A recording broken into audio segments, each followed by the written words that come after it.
So you have just slain the frost giant and the chimera, and then you had to dash. What is it that you wish to do next? Can you push the map, please, Rich? Because I can't remember how you said to get it. Bind my wounds. I am going to bind my wounds. That seems sensible. So you've got a cave that heads off to the northwest with big boulders in it. Exploring further to the back of the cave, you see it ends in like a crystalline wall, and there are large boulders blocking the eastern wall of the cave. Right. Andy is binding his wounds and unrolling his toolkit like some kind of weird ass serial killer. That's a vicious Roma. It's true, but it's a vicious Roma. I could do a touch of your magic sponge. Well, I'll heal everybody up, but I'm just thinking, are we going to just explore this place and bugger off, or are we going to maybe spend the night in a defensive position and get a rest? Because I can burn all my healing spells, or most of them, to heal people up if you want. I've got some healing potions somewhere. I'm just looking through. I've just took one, but I wanted to see. I knew I had a few. Well, once we've worked out what we're doing, I'm quite happy to run around with me bandages and the magic sponge. Oh yeah, feel free. There's only, I think, Tracy still has the effect. Right. Well, I'm fire then. Yep. Right. So healing aside, are you planning on spending the night here? Yeah. Or heading back to... Probably an idea to head back, but we'll probably best search the hell out of this place and then get out. Sicky Crate is outside, remember. He comes in once all of the shouting stops. And he can fly, so he can run messages for you or anything like I'll that. fly over the boulders and have a look. No, the boulders are stacked to the ceiling. You know, but you said there was one way that was opening or something, didn't you? Yeah, to the northwest, the tunnel goes past those big boulders until it ends in like a crystalline ice formation at the back. I'll tell you what, I'll send me Owl to have a little look and see what he can see. Yeah, once he gets up, it's floor to ceiling. Anybody else? Oh, thank you. Yeah, please, Andy. So at the back there, Earl, you can see there's what looks like God, a deep dark hole, and the back of the cave's thoroughly blocked by ice crystals. I know somebody who's got fire source spells. Hint, Big hint. dark hole? I'll have a look down the big dark hole. I'm not sure what's down the big dark hole. It looks like it leads down into the earth. There's nothing in there at the moment. Oh, I bet that goes to the Underdark. I'll light the torch and throw it in. Oh, I don't need to. I can see in the dark. Duh. Yeah. I'll message the guys and tell them there's a big dark hole I'm going to explore. It just leads down into the distance until it zigzags and turns off. Is it a nothing or is it a thing? It's a nothing. It's just a big dark hole leading down into the earth. If you're going to rest in here, maybe you want to try and push one of those big boulders, one of these things in front of it, perhaps. What was But that's everywhere in here done, isn't it? We haven't found anywhere else. I'll search the cave for his treasure, if there's any. Yeah. Lantesh, I don't wish to be impolite, but you're standing on me token. Oh, sorry. It's all right. Shuffle over. Ta. There you are. All right. I'll shift myself out the road. Right, so shuffling around the cave, you have a good look. You move some of the boulders that you can that line about, but there's nothing springs to mind. Well, maybe a ritual detect magic might pick something up. Hint. Well, while that's taking place, are we stopping either night? In which case, I'll get the tail on. Well, don't you want to dismember that frost giant and chimera?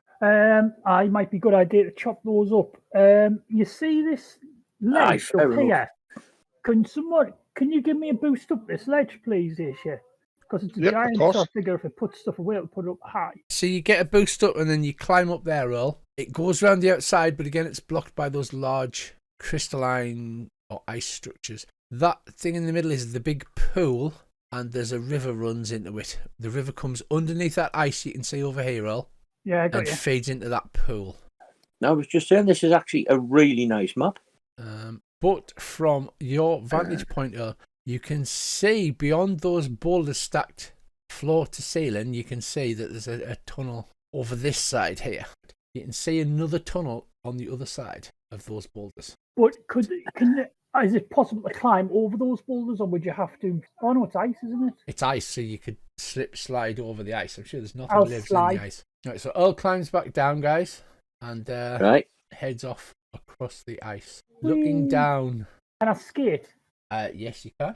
I'll skate across the ice. So you skate across the ice to the other side. Are you Can I do an acrobatics or a performance check to do one of those little pirouette twirls? pirouette? Yes, you can. God. Yes, What? you can. I don't know if I've got performance. Yeah, I'll try performance. Why not? Get down. It's skinning time. And well, the Frost Giant's DC 18, Oh, God. and the I might need a bit of a hand with this, or at least somebody to guide my little sweaty paw. Chimera's him a DC hand. 16. Right. I've got a 20 on the giant and a 13 for the chimera. Right, so you fail on the Chimera. You can still collect bits, but they're just damaged and they don't have, the necessary magical properties. I was just looking at the things that Chimera have: wings, hooves, a gland, and a claw. All right.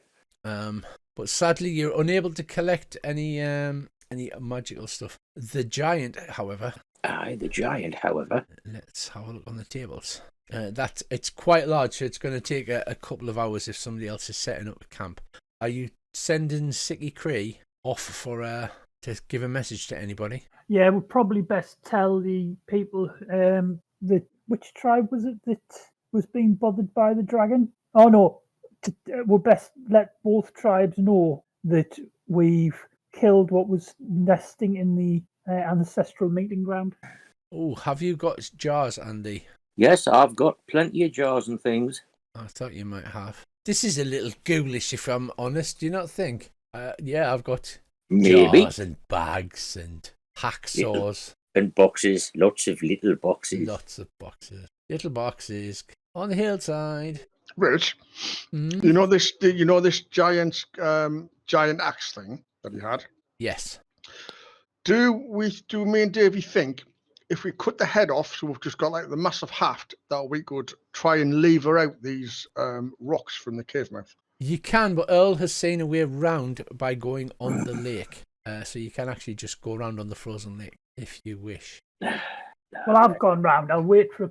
I'll message someone who's not playing with dead things and say, "You want to come, or should I just wander off and cause trouble on my own?" I'll start that off to cause trouble countdown. All right, we'll follow you. In 5 seconds, Earl will cause trouble. 4, 3, 2. You have been warned. Or shall we wait for Andy, or is it going to? You're going to be waiting 2 hours for Andy. Right, I'm going to poke my head down. Right, you put your head round. There's a twisty turny tunnel, and then at the top up here, there is a cubby, and a golden glint shines behind it as a large rock has been shoved in front of the cubby. You manage to lever it out the way with a crowbar. Cutting a longer story long, you see a brooch and 3 diamonds. Oh, I will carefully pick them up using a bag and bring them back. A big pile of gold coins. I will yoink them all and take them back to the group. There's a big diamond and 2 littler diamonds. I will just stick them in the party sheet for now because it's drag and drop. There you go, sir. You scoop the gold, several hundred gold, into a bag. It jingles nicely as you head back to the party. Earl arrives. Is Andy still skinning? I found looters. Yes, Andy is going to be skinning for quite some time. I'll perform a detect magic and an identify as rituals because I've got plenty of time to do it. The brooch is indeed magical, and it is a brooch of shielding. Oh, they're quite handy, as I recall. Here's the thing. How many toes do giants have? Because you only ever seem to get 2 off the table. Or is it only the big toe that counts? It's obviously only the big toe that counts. Just I thought if there was more toes and they aren't magical, that could go in the tea. Well, there are more toes. Like I said, there are lots and lots of other components, but those are the ones that you managed to harvest that have some kind of either magical or esoteric function. Well, no, but I'm wondering about chimera curry. Oh, yeah, because you could have a bit of each bit. Yeah. Yeah, you could certainly chuck it in the pot. Chimera surprise! It's like Kinder Surprise, but meatier. Can we take the Frost Giant stick? Oh, no. Because if we get another one, we can have a cockfight in the bar. I mean, you can. Oh, God almighty. I won't say a word. I shall just, without even turning round, reach out and hand me skinning knife to Ben. Knock yourself out. I'll draw the line somewhere. Around And that is it.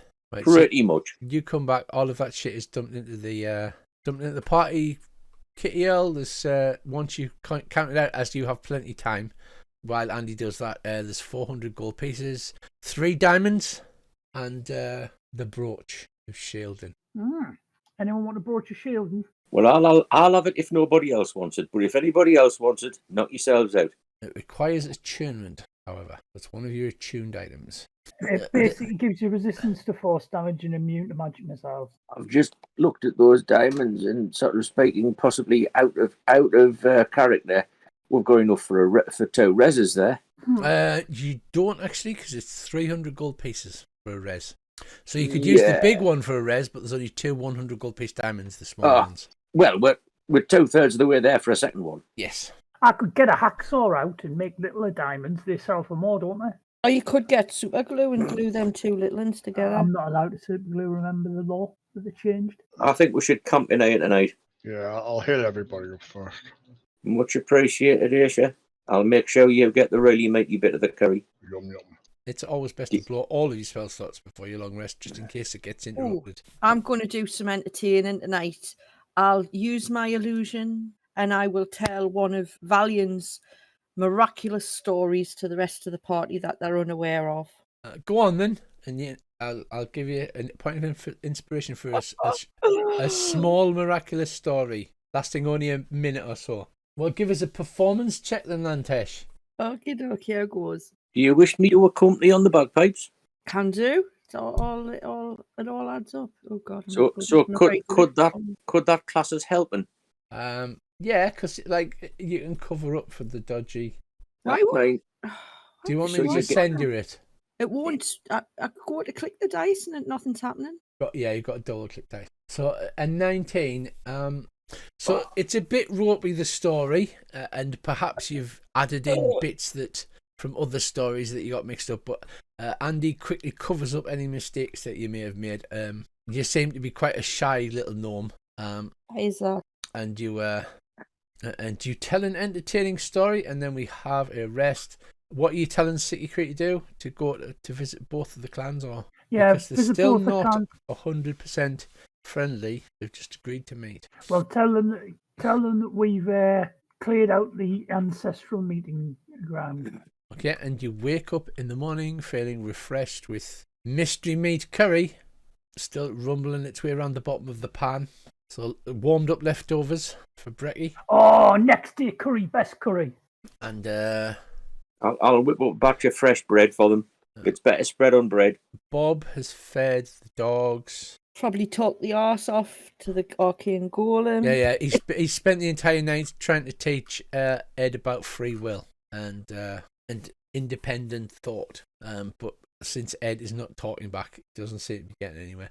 But luckily, Bob's had many a year to himself, so he's quite happily just babbles on completely. So morning breaks. Crash tingle. Thank you. What are we doing? Where are we going? I think we should have a quick scout at the top of this hill, because it looked like there was something up there. All right, let's go. Good point.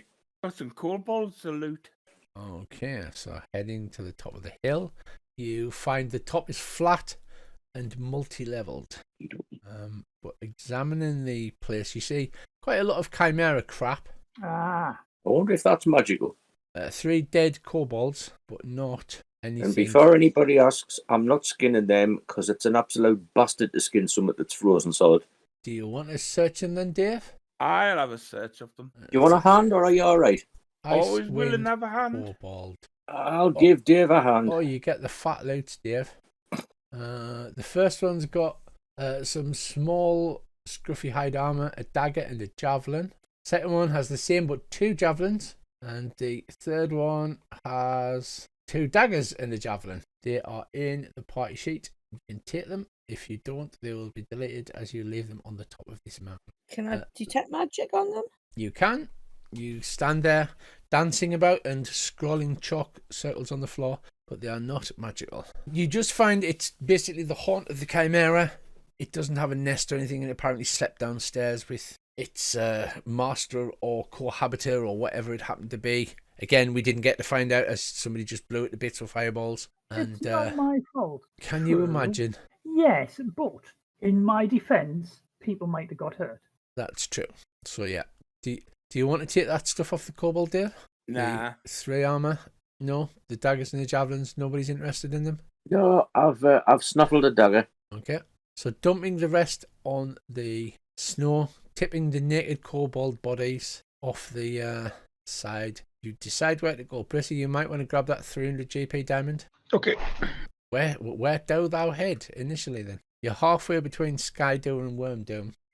Presumably. I think it was Wormdoon we had to go back to, didn't we? Because it was them that said about something that had attacked them or something, as I vaguely remember. Well, it was those that said the tribal meeting grounds in the middle between the two Goliath tribes was being haunted by this monster, but you don't have to go back to them if you don't want to. No, because we're supposed to be getting a meeting going on, so let's get this meeting going on. Okay, so hiking back at a good clip of half a mile an hour. It's going to take a full 8 hours to get to the base of Wormdoom Crag, where you'll have to camp out through the mountains. What could possibly go wrong? Near the end of the day, Sicky Krieg comes flying down, spots you from overhead. You've still got a full day's yomp up the side of the mountain. But he flies down and says, I told them, they are going to come meet at the tribe grounds. We'll turn around and go back to the tribe grounds. Oh, okay. So are you going to camp there and just turn around and shrug and go back? Unless they can give us a lift. Well, he can't, and the Wormdooms don't have the Griffins. That's the Sky Tower lot. Oh, yeah, that's a good point. Right, so long story short, you yomped 8 hours through the snowy mountains. You are then going to yomp all the way back through the snowy mountains. Mm-hmm. And you arrive back at the tribal grounds. You spend another night there and hang about. And in the morning, the Sky Tower tribe arrive. Griffins, akimbo, and late afternoon, the Wormdoom people turn up. They eye each other suspiciously. And there's like a flat clearing with tree stumps for a goat ball pitch. They're set up either side like young adolescent men and women at a prom, sort of eyeing each other but not actually saying anything. At either side of this cleared out flat piece of mountain. I'll turn out to Ace and say, well, you can do it or I will, but if I do it, they're not going to like it. Right, let's get the two leaders together then. Someone's getting dragged out by his bollocks if I have to do it. So it's clear with a very light dusting of snow today. What do you do? We'll tell both leaders to meet in the right in the very middle where we are. Okay, they stride forward, holding their weapons at a relaxed angle, but still, easily to swing into a combat thing. And they stand either side of you, grunting at each other, and sort of giving the head nod. We'll show them what was left. We took the heads of the beasties, didn't we? Oh yeah, because Andy wants to mount them. Mount them. Oh no, Earl wanted them mounted. Right. Well, we'll show them both the beastie and say, "Yep, it's dead." So both tribes should be satisfied. And I'll pipe up and I'll say, "This is an example of Aurils doing to divide your two mighty tribes." And you claim that Auril caused the ball to fly awry, says the leader of the Wormdoom. No, but I think Auril has caused this division to fester. And what recompense do you propose that either tribe gives to each other for the? And they're like, they're all puffed up and staring each other down like two drunken teenagers in Finos on a Saturday night. I'm so tempted to slap both of them in the back of the head. Where I come from, we have a tradition, and that tradition is what is used to solve a dispute between two parties where both sides have wronged and been wronged. And what is this tradition? Both leaders must stand in front of each other. Right. Outstretch their right hands and clasp each other's wrists and shake and re-establish a bond of trust. Can I be persuasive when I do this, Rich? Yeah, give us. And then get alcohol and get naked. I'm not sure that bit was. Oh! Wow. Nat 20. Well, yeah, look at that.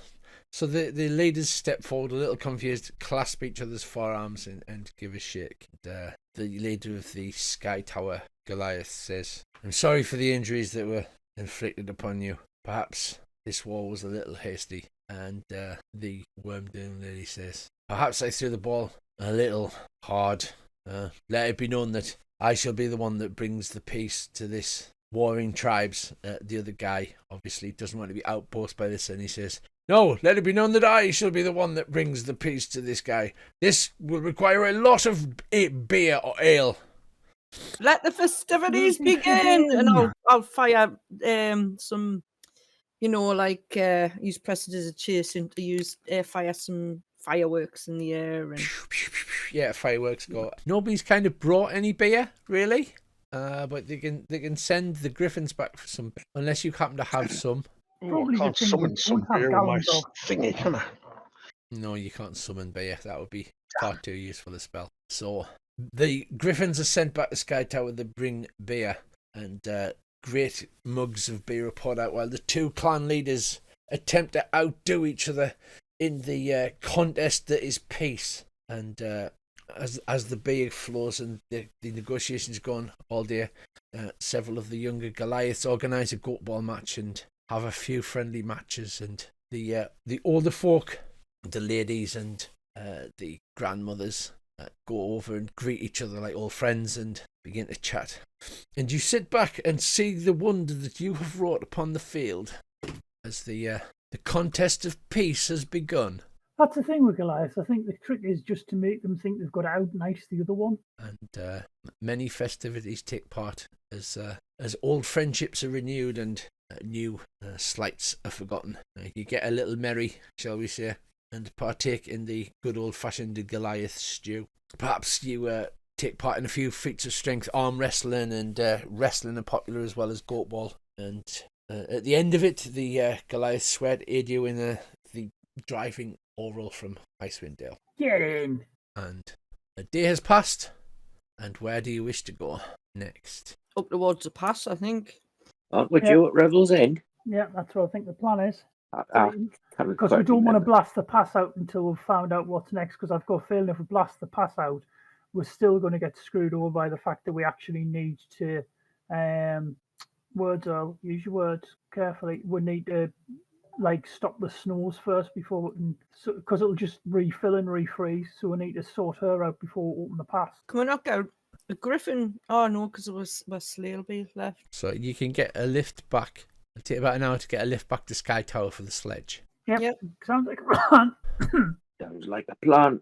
What time of day is it now, though? Because, will we get very far? You have been having a discussion of peace all day long. Might as well stay over Sky Tower and then head out afresh. Yeah, it's now the 28th of Alturiac. As you have spent a pleasant evening at Sky Tower, basically you even spend a little time with Rage, or Raj, whichever name it is, I believe it's Raj. Oh, aye. It's Rahi, sorry, my mistake. With Rahi, who will teach you how to tame your own griffin. Sadly, it takes about 3 years. Right, so fresh and early, the next morning, you set out. Yeah. Is Aisha looking tired because he's been up all night, taming griffins, nudge, nudge, wink, wink. You've been taming the griffin there, Aisha. Yeah. So, heading straight to Revel's End? Yes, let's go. Let's sort this crap out once and for all. Someone needs something pushing up and I'm there to help. Okay, so Villian says, well, finally, thank God for that. It's a good job the world's not ending or anything. So we'll see how many days it takes as you push off across north out into the tundra. Probably going to take 3 or 4 days. Again, unless stated, I'm assuming you're now just eating bland porridge, drinking summoned water, and using your Lehman's tiny hut. Is that correct? Mm-hmm. With the addition of herbs and spices from me herbalist's kit. Yeah. So it's not quite as bland as normal. You certainly do the best that you can. The first day you reach the frozen river to the southeast of the Lost Spire, and sadly nothing accosts you. Although you do find the footprints of what looks like humanoids. A pack of them, maybe a half a dozen to a dozen, have passed by. Might have been those gnolls. Am I able to tell what sort of creatures they are? Possibly. It does look like gnolls, to be honest. They probably came round to offer tributes. They did say they were heading through the spine of the world trying to find a way out. You probably come upon them. Dave, do you want to move for the next day as you head across the tundra?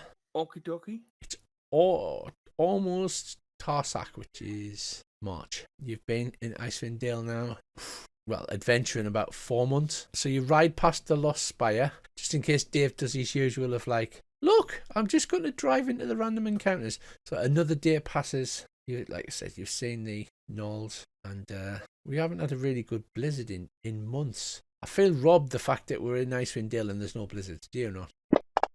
Nope.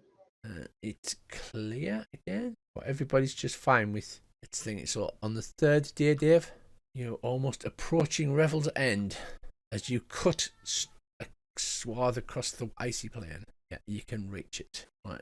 You arrive at Revel's End, perched upon a high cliff overlooking the sea of moving ice. It's a bleak stone fortress carved out of a gigantic blade-shaped rock. A central tower looms above the rest of the fortress, and light leaks from its narrow slits. 4 smaller towers rise from the outermost corners of the fortress, and guards can be seen atop them. Many, many guards. I've turned around to Viv and say, so they're going to let us in, right? Yes, I've got a letter of dispensation from Baldur's Gate. Oh, that's where he comes from. And I'll point at Ben. So, as you can see there, there's just a dock, but that's out of sight. As it goes down, there's a lift that goes down the cliff. But on the very top of the gigantic Tower of Revel's End, there appears to be another dock. Although what kind of ship you could dock at the top of such a structure just defies explanation itself. And you head up to the north door. There are 3 guards stationed on each of the smaller towers at the points of the star. They call out, "What can I do for you?" This beautiful young lady has a letter for you to look at, and I'll introduce the young necromancer Bade. The door slowly swings open. These guards, they walk like veterans. The weapons are slung and tied in such a way that there's easy access, and the step out. You're covered by guards holding crossbows on you, and he steps out and says, "Show me this letter." They have a small chat with Valien, who produces a scroll from a scroll case. He says, "Seems legit. Come on in. Park your dogs into the stables." He directs you to the door on your left, which is like a big double door. All of the doors are armoured, by the way. And as it swings open, you can see the stables. He says, "You can stable your animals there, but we can't provide food for them." Oh, that's all right. We've got plenty of Yeti left. Maybe we should give them some of the curry, because then it might give them dysentery, especially if we let some of the curry go a little bit off. What are you trying to say about my Cohen? No, I'm just saying, instead of freezing it, we kind of sort of, and then give them it, and then that would be fucking funny. There's he then leads you into a door straight ahead. As this is the guard room to the right, you'll wait here until the wardens come down to see you. He opens the door, and inside you see a half a dozen of these guards sitting, sharpening weapons, playing cards, general work banter. Again, they look like killers. They're not your average soldiery or militia. They just have the demeanour of killers. He says, "While you're in here, the entire place is a completely null magic zone. No spells or spell-like abilities will take effect. This is to stop the prisoners escaping." The guards stand up, and you're shown to a bench in the corner. You can sit there. I'll be a good boy. I don't like this anti-magic lark, like. Yeah, Earl, you reach out because you can do subtle spell and that. So you reach out just to test to see if you can use your cantrip, and there's literally nothing there. It's completely suppressed. Got the horrible feeling that there's going to be priests at midnight round here with full spells. Did you find out anything about Revel's End, or did Viv just say, "Look, we need to go to Revel's End"? He's at a place called Revel's End, and we were like, "All right." Yeah, but as far as I seem to remember, isn't Revel's End where they keep, convicted wizards? Yeah, and all manner of high power and important deities. Viv's fills you in a little as she's sitting waiting, and she says it's run by the Lord's Alliance, with some independent, like the 10 Towns Council. All of the really bad individuals, high-powered end up at Revel's End because it's a maximum security containment. It's much easier just to kill them all, turn them into zombies, in my opinion, and much more reliable. And you can get them to sew mailbags all day. But what do I know? In all honesty, I'm not thrilled with joy that it's run by the Lords Alliance. I'll have to admit that. I don't know what that is. Well, imagine all the important people not being able to organize, who can't organise piss-ups in brewery running a prison. Oh, enough said. An indeterminate amount of time later, the warden comes in. Marta Mahanis. She comes in. What was that, Martin? Marta Mathanis. A female human wearing, it's actually normal temperature in here. So your cold weather clothing is far too hot. She walks in calmly and unfattably. She wears a red robe with gold trim and keeps a ring with 7 tiny keys hanging from a chain around her neck. Red robe doesn't look vaguely Thavian, does it? Well, traditionally, red robes have been assigned to the Red Wizards of Thay, but that's mainly propaganda. I mean, you don't have to be a Red Wizard to wear red robes, but it doesn't hurt. So I don't. So she's. I'll just wait to see if she says something. Like She destroying the world. The gods have shown me the letter, and apparently you have permission from the Lord's Alliance to visit prisoner 237. Villian says, yes, I do. She says, well, despite my personal opinion of this matter, I don't really have any choice in the matter. I'll have you escorted by the guards to the meeting room in the West Wing. So lots of walking down corridors. There's a joke in there. Can I just ask a quick question? How are you coping with the incredibly low temperature, other than, the magic bit? Right, so I'm hopefully moving you talking about. Can you say where you are? Nope. Not yet. I've shared the map. Please don't tell me they've turned the lighting on and had... I got nothing. Nothing at all? Oh, okay. No, nothing, just all black. Black map the grid. Okie dokie. Right, so while we're working that, I'll continue the description. It must be because I thought everybody could view the party tower. Never mind. So you're currently in... Oh, hang on. There we go. Yeah, I'm just chucking you in the guard room. Well, that's hardly fair. We haven't done that yet. So she says, right, well, please follow me. Where have you left Ed and Bob? So you've explored with the dogs. This area here. Yeah, with the dogs. Yeah. Just ignore our mummy and robot. Stables. Going to move you talking about so you can see the map where you've been. So there, she looks disapprovingly at Verlienne and says, "Well, quite frankly, your reputation, your procedure, I shouldn't know any worse, to be honest." Right, when she says this, I'll lean out from before Villienne and give her 2 thumbs up as if to say, completely agree with you. Then I'll slink back behind Villienne before anyone notices.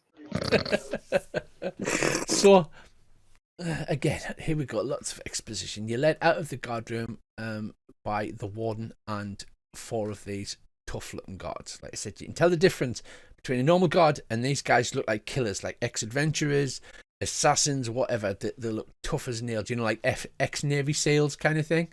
They lead you into what's called the hexagon. So you come through into a corridor. You see through a barred door to the north, along a corridor that leads into an open space. The whole place is temperate and warm and lit by continual light spells. But you yourselves cannot use any spell-like or spell-like abilities. She says, please follow me, and heads to the west, which leads you round this corridor. She leads you around this corridor. You see a door to the left. And she says, the meeting room is just up this way. As you get 3/4 of the way up this corridor before the door, she says, please wait here. And round the corner from the north come 2 guards. And the guards are followed by a red dragonborn whose scales are all engraved in like prison tattoos, but because he doesn't have skin, you can't ink him, so they engrave his scales. And he's obviously engaged in conversation with somebody around the corner, because he says, I swear to God, when I get out of here, I'm going to raise my undead army. I'm going to come down and burn the whole fucking place to the ground. And then from round the corner steps a half-orc. You can see he's covered in big prison tattoos.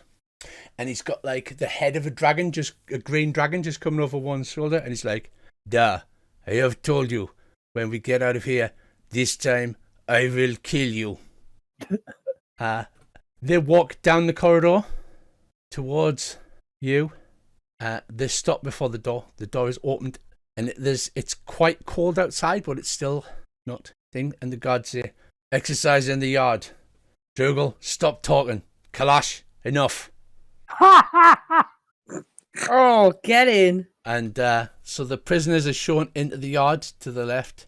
They take barely any notice of you as they shut the door behind them. And then you continue up the corridor and into the meeting room. It's a large rectangular table with a single chair on one long side and 3 chairs on the other side. A wooden ladder leads to an iron hatch in the ceiling. However, it appears to be locked by some description. The warden says, "Very well. It says nothing in here about you needing private discussion time. This is a very dangerous prisoner. If you please give us a few minutes." 2 of the guards stand at the door, and then a few minutes later, in is led prisoner 237, shackled in chains, both at his wrists and his ankles. And as he shuffles forward, they chain him to the wooden desk. He looks up, unshaven, and he smiles and says, "Well, hello, Valien. It's been quite a while since I saw you." The warden says, "You've got 10 minutes. Then I get this psychopath back to his cell." Is there a chair in here that I can sit comfortably in? Yeah, there's a chair with him chained to the desk. The 2 guards stand at the door, basically looking tough, but paying pretty much no attention. He's got like the orange jumpsuit on, these big shackles, like way oversized thick shackles. Don't suppose anybody recognises them. Sadly, nobody actually recognises him. You guys can all give me a DC. It's going to be difficult. DC 18 history check. Request roll. There you go. Prisoner 237. There you are, you little beauty. What have we got? A 27, Lantesh. Really? Is there any need for that? Sage. Yeah. Aisha, obviously you, because you've heard of him. Prisoner 237 is our very own Icewind Dale Hannibal Lecter. Before the spell plague, he attempted to take over 10 towns and corrupt all of the speakers, and in fact to kill Danica. He was doing that, something to do again with this cringe Cinnabon, like black ice stuff. It's not fully known, but you have actually heard of him. And he looks up and says, "Well, you're obviously here because you need me to tell you something. What have you brought me, Velian?" She gives him daggers with her one eye. She says, "I've got a letter from the Lord's Alliance. If you help me, then you will get 10 years off your sentence." And he smiles, an oily smile, and says, 10 years off a life sentence? How terribly, terribly generous of you. She says, "What? You know what I want, Gant? Where are the other Brotherhood members? There's a lot of exposition here, so you're going to have to bear with." Info dump. So he leans back in his chair, somewhat restricted by the heavy shackles. And he says, "Which specific members would those be?" And she says, "I need to know where that prick is who stole my orb." And he says, "Oh, so now you're testing me to see if I've heard of these people, eh? Very well. Let me see. You're talking about Nas." She just slams her fist on the table and goes, "You're damn right I'm talking about Nas. Where the fuck's my Professor Orb?" And he says, "Well, he came here not so long ago. Wanted to know where the Isle of Grimscully is, and he needed to find that filthy frost giant island." And Gillian says, "Why? Why did he go there?" And he says, "I'm going to indulge you. He went there because he was looking for the Codicil of White." Tracy, do you want to give me another history or arcana check? Yeah, sure. Your choice. The Codicil of White? Yes, he says. The spell book of Auril. Oh. An 8. It's not something you've heard of, but it does seem to be speaking about it in quite reverent tones. The spell book of Auril. So I told him where the island was, and he said he took ship straight from the dock and sailed straight there. And I can tell you where the island is if that is what you want. Are you doing anything? Listening intently. Mm-hmm. Because information's power. So he gives a set of coordinates to Villian, and she says, "This is too easy, Gant. You're telling us what we want to know." I'll turn round to her and go, "That's because of the escape." He says, "Oh no, it's just that what I do is I sit in a cell, and I know things, and I know where things are. And the next time you come looking for me, because you will, because I know you want to know where things are, you're going to bring me some tobacco and some nice food. I haven't had nice food in such a long time. And stories of the outside world." And she says, "We're done, Gant. There's nothing else I want from you." He says, "Well, believe what you will. You know where..." Wait a minute. Can I just ask, so you want some stories, some baccy, and something nice to eat? Do you like curry? Yes, I've got quite the taste for it. The food in here is bland, shall we say. bland in the extreme, and he looks at the guards. The guards just sort of stand there glaring in there. Well, I could rustle up a curry, but am I all right lighting a fire under me cooking pot in here?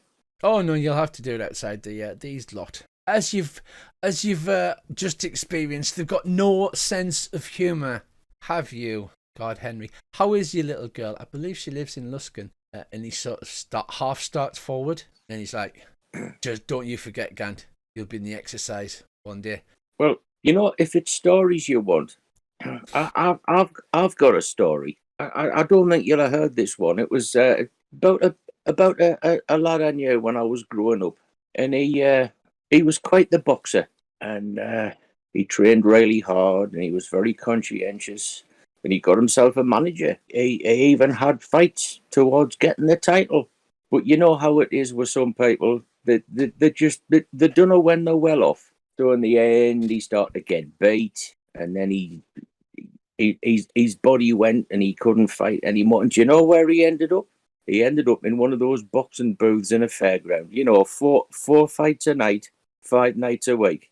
And when he couldn't even do that, completely punch drunk, didn't know whether he was coming or going. Do you know what he did then? No, became a guard at Revel's End. He's doing very well, apparently. Gant bursts out laughing, and the guard glowers at you, Andy. He says, I smile sweetly at the guard. He says, "Well, if you want to chase after Nass, he's on a boat. He went to Grimscaldy, and he's looking for the Codicil of White, because apparently that contains the spells of the White Lady that allows her to, freeze the place, coat things in ice. I don't know why you want something like that. But we're done, Villian. Thank you for the 10 years off my sentence. When you come back, don't forget the cigarettes. Guards, we're done." And as the guard steps forward, he says, "Oh, let me give you one thing for free. Do you not feel it? Do you not realise the sheer amount of divine energy that Auril is expending to keep this cold going and drop the temperature? I can almost taste it, a metallic tingle in my mouth. There's so much power. In the scale of gods, she must barely be able to even get out of bed. She's spending so much power. So she's spending it for a reason, and it's left her vulnerable. So please give her my regards if you decide to chase the Codicil of White." The god gruffly says, "There's time up," yanks him to his feet, and they drag him to the door. And he turns at the last second and says, "It was nice to meet you all. Just remember, I know where things are." And then the god accidentally knocks him into the side of the wall and drags him back out into the hexagon. So you're left alone with just one guard for a few minutes. Does he not get bored? He's an arrogant prick, says Villian. But because he tried to take over Icewind Dale, he knows about as much about it as anyone else. But why? Why did he try to take over Icewind Dale? I don't know. He's bloody mad. He's not sane and stable like what I am. No, people don't do this sort of thing for no reason. There's a reason why he tried to take over Icewind Dale. What's special about Icewind Dale? No offence, but it's kind of, It's not quite the end of the world, but you can see it from there. It's not exactly. water deep. Well, the thing was... Well, that's one of the good things. The thing was, there was an artifact up here called the Crystal Shard, Crin Shinaban. And it was a very, very powerful artifact. And it was all involved with Drizzt, if I remember me history correctly. It ended up going down to the plains. It could control the minds and hearts of entire populations. There was a big war where a whole bunch of demons came up and they attacked the 10 towns. And Drizzt and the companions of Mithril Hall fought off the demons. And the Crystal Shard, which could also transform itself into a giant fortress made of indestructible crystal, by the way, on top of all of the mind control and what have you, exploded, and apparently that's what's caused the Shardland. It used to be called Black Ice. So I don't know whether it's just pure supposition that they're trying to reconstitute Crin Shinaban because it's an artifact and it should never be completely destroyed. But once you hold Crin Shinaban in your hand, you can basically mind control half of Forgotten Realms. Yeah, but this is the point where gods start to get a bit skeevy and send heroes to sort shit out, right? So she looks around the room and goes, "Well, gods seem to move in mysterious ways, so I'm guessing these are the heroes we've got, right?" Looking at you. Pull myself up to me full 4 foot now. Yeah, but let's face it, if the world's in trouble of being taken over by, you know, an evil deity who wants to plunge it all into an age of ice. The gods have to be working on some real mysterious ways to decide that we're the best choice. I mean, surely you could drag up some, like, you know, top of the range people who can cast lightning bolts out their arseholes. Well, apparently, you're the best of what's left. Yeah, but how hard is it to get someone into 10 towns? You did it. It's true, but it's I No was offence to teleported your from the abilities. host tower of the Arcane from a cousin of mine who specialises in teleportation magic. But that cousin of yours couldn't have sent like 4 people or 5 people. Probably, but I think he had a coffee date. He Exactly. did mumble something like that. But the Crin Shandaban thing, just so in case you misunderstand, is why Gant is considered the Hannibal Lecter of Icewind Dale, is because he was trying to get Crin Shandaban and take it over. First Icewind Dale, then the world. She said he's an arrogant prick, and the only joy he has left is tormenting people. He likes to think he can manipulate them. Don't take any notice of the things he says. Fuck him. Let him rot in this hellhole until he's dead. In my experience, puppets usually say that before they notice the strings. And in that case, it's usually the puppet that's being arrogant, not the person who's holding the strings. I look intently at Villien's shoulders just in case I can say the strings. I'll turn around and whisper to you, metaphor. Remember that thing we talked about? You know, this is close, that is far away. Metaphors aren't really things. Oh. I thought you meant 4 bits of metal. Oh, God. No, that's metal forks. Metal forks. And don't start with the candles. So anybody else here? Because Bessie and Dave are always quite quiet and cute-ish. After witnessing this apparent battle of dick waving between Villian Harple and Prisoner 237. I think we're going to need the location put on our map of this. Yeah, you've got the coordinates, the XY coordinates. You mark it on your map. It's apparently it's an empty bit of sea on the maps you have.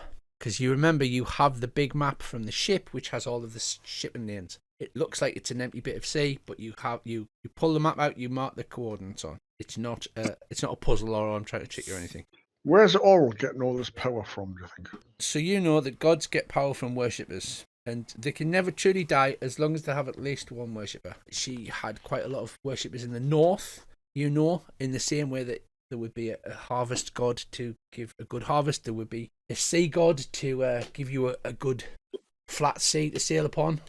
She was relatively minor until all of this kicked off. And it seems to be getting exponentially. The more she performs this terrible miracle, the more people recognise that. And like the sacrifices that people have been making to try and appease her.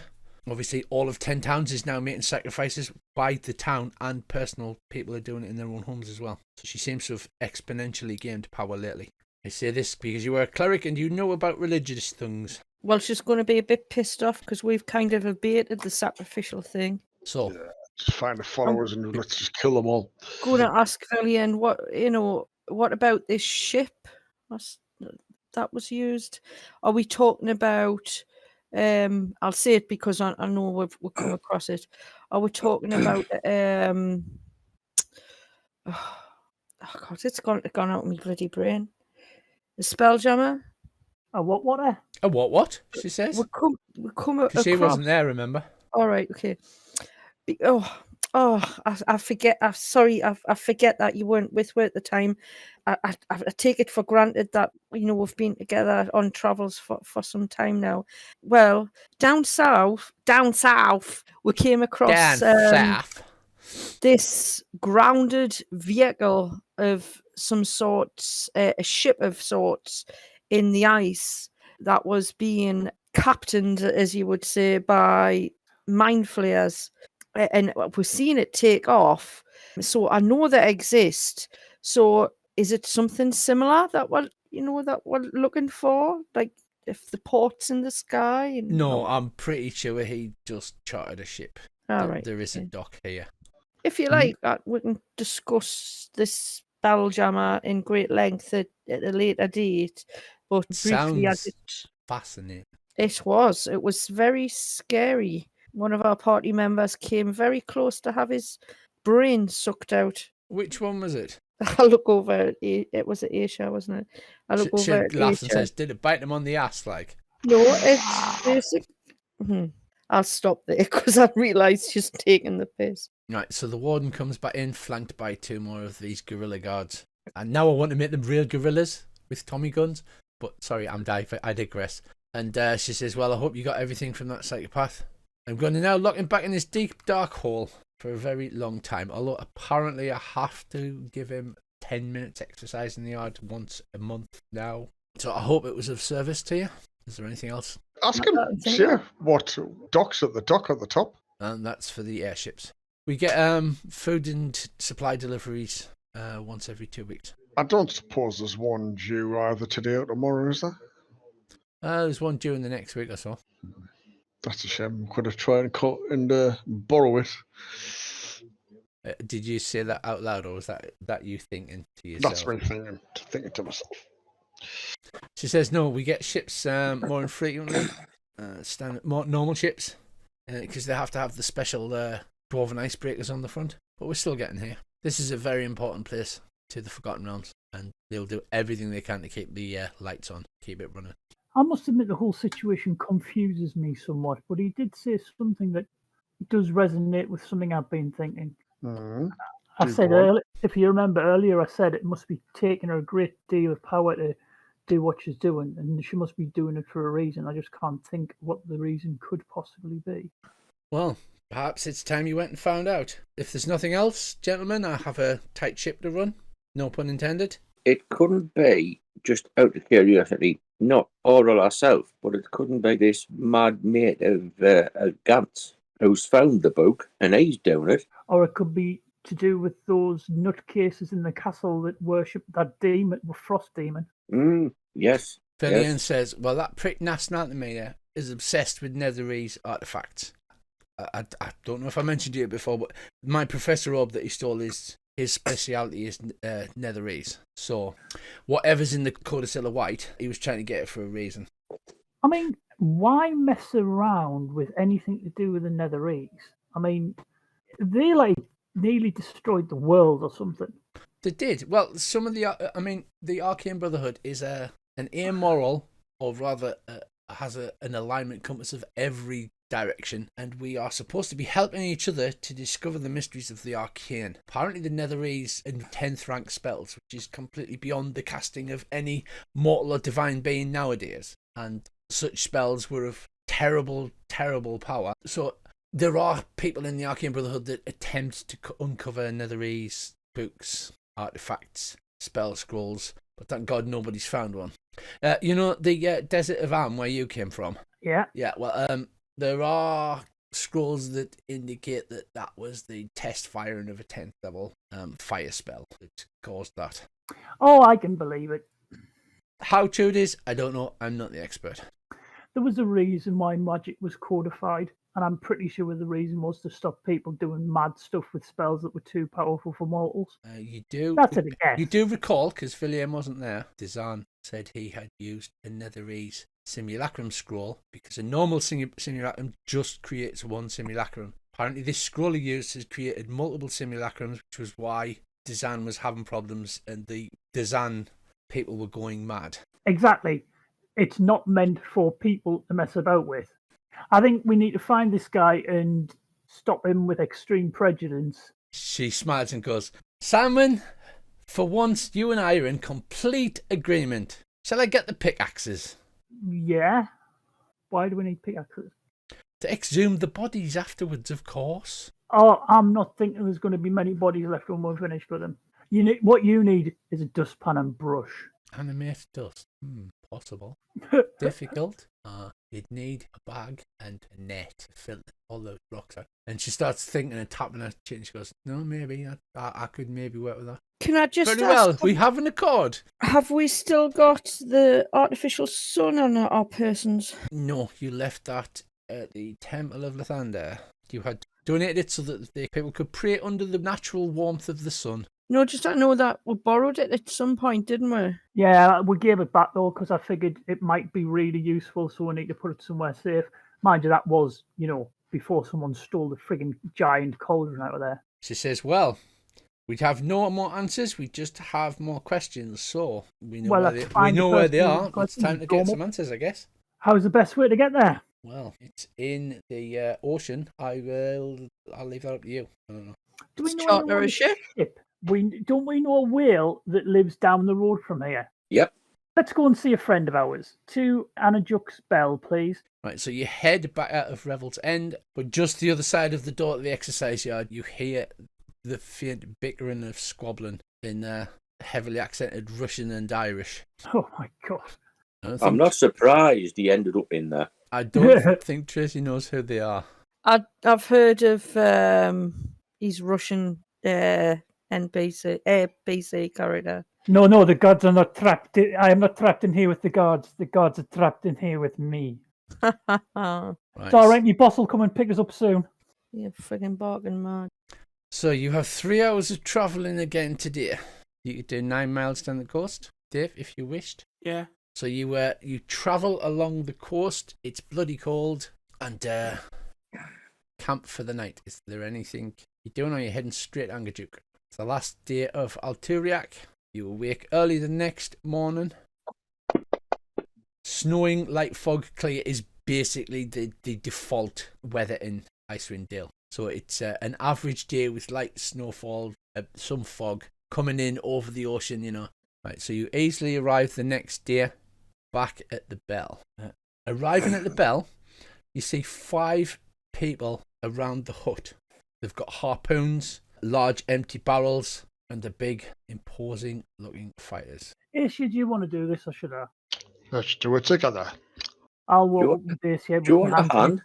Yeah, join it. As you approach, they see you approaching on your sled dog.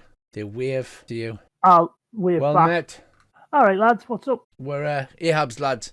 Apparently there's a nice big fat sperm whale full of whale oil. Keep us going for weeks. Yeah, unfortunately, there's nothing much you can do about that because we need to borrow them.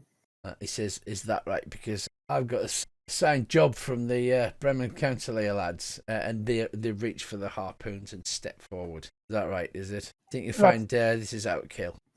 Can I charm person? You absolutely can. I was just about to kick off there, but after you. Yep. And if Right. if Charm that person doesn't on work- that guy. Can I just roll me DC check? Yeah, roll your DC check and I'll drag it on top of the tokens. He fails. Gendron is the leader. He smiles and says, it's all right, lads. Put the weapons down. There's no need to be violent. We'll have a drink together and stuff. Sounds like a plan to me. In fact, you guys hungry? Yeah, we are. The other ones are looking at each other confused. One's burly, one's awkward. And they're looking at him as if to say, what's going on? No need to get edgy, lads. Come on, pop your weapons down. There's a good lad. And Tracy has a giant mech behind her, of course, which does not help. So what do? He's failed his save. I'll turn around and say, we should get the cauldron out and make up some... isn't there some of that hot stew left from yesterday? I'll turn around and go, what was that stuff called? Baldur's Gate Belly you were telling us about. Baldur's Belly? Yes, that's the one. Yeah, let's share that out. Make sure you heat it up properly, though. I wouldn't like you not to heat it up correctly. Took me hint once and for all. That's a good idea. So, what's the plan? They come over, they're happy to, swap cigarettes and beer and tales. How long's Charm Person last? Like an hour or something, isn't it? Yeah, 1 hour. So what brings you out this way? We've got to go and save the world, and this is in the way. We were the guys who sorted that dragon thing out the other day. I was up in Bremen recently, actually. Some friends of ours live there. Oh, really? I wonder if I know him. Garrett. Oh, he runs like the delivery service or something. We hang at the other end next to the fishermen, to be fair. We're Ahab's boys. We work. It's a good time to be a whaler. It is. Prices are going up. Yeah, definitely. So how much in gold is this whale worth to you boys? Well, in pure gold, you're talking like 200 gold. But, I like to think of us as the benefactors of mankind. We might have 200 gold's worth of beer, but many families will keep warm. Well, that's true. Tell you what, are you in a dealing mood? He pretty much is, since Tracy hasn't by the proverbial natters. I'll take out my person and say, how about I give you boys 200 gold in cash? You go and enjoy it in the pubs in Bremen.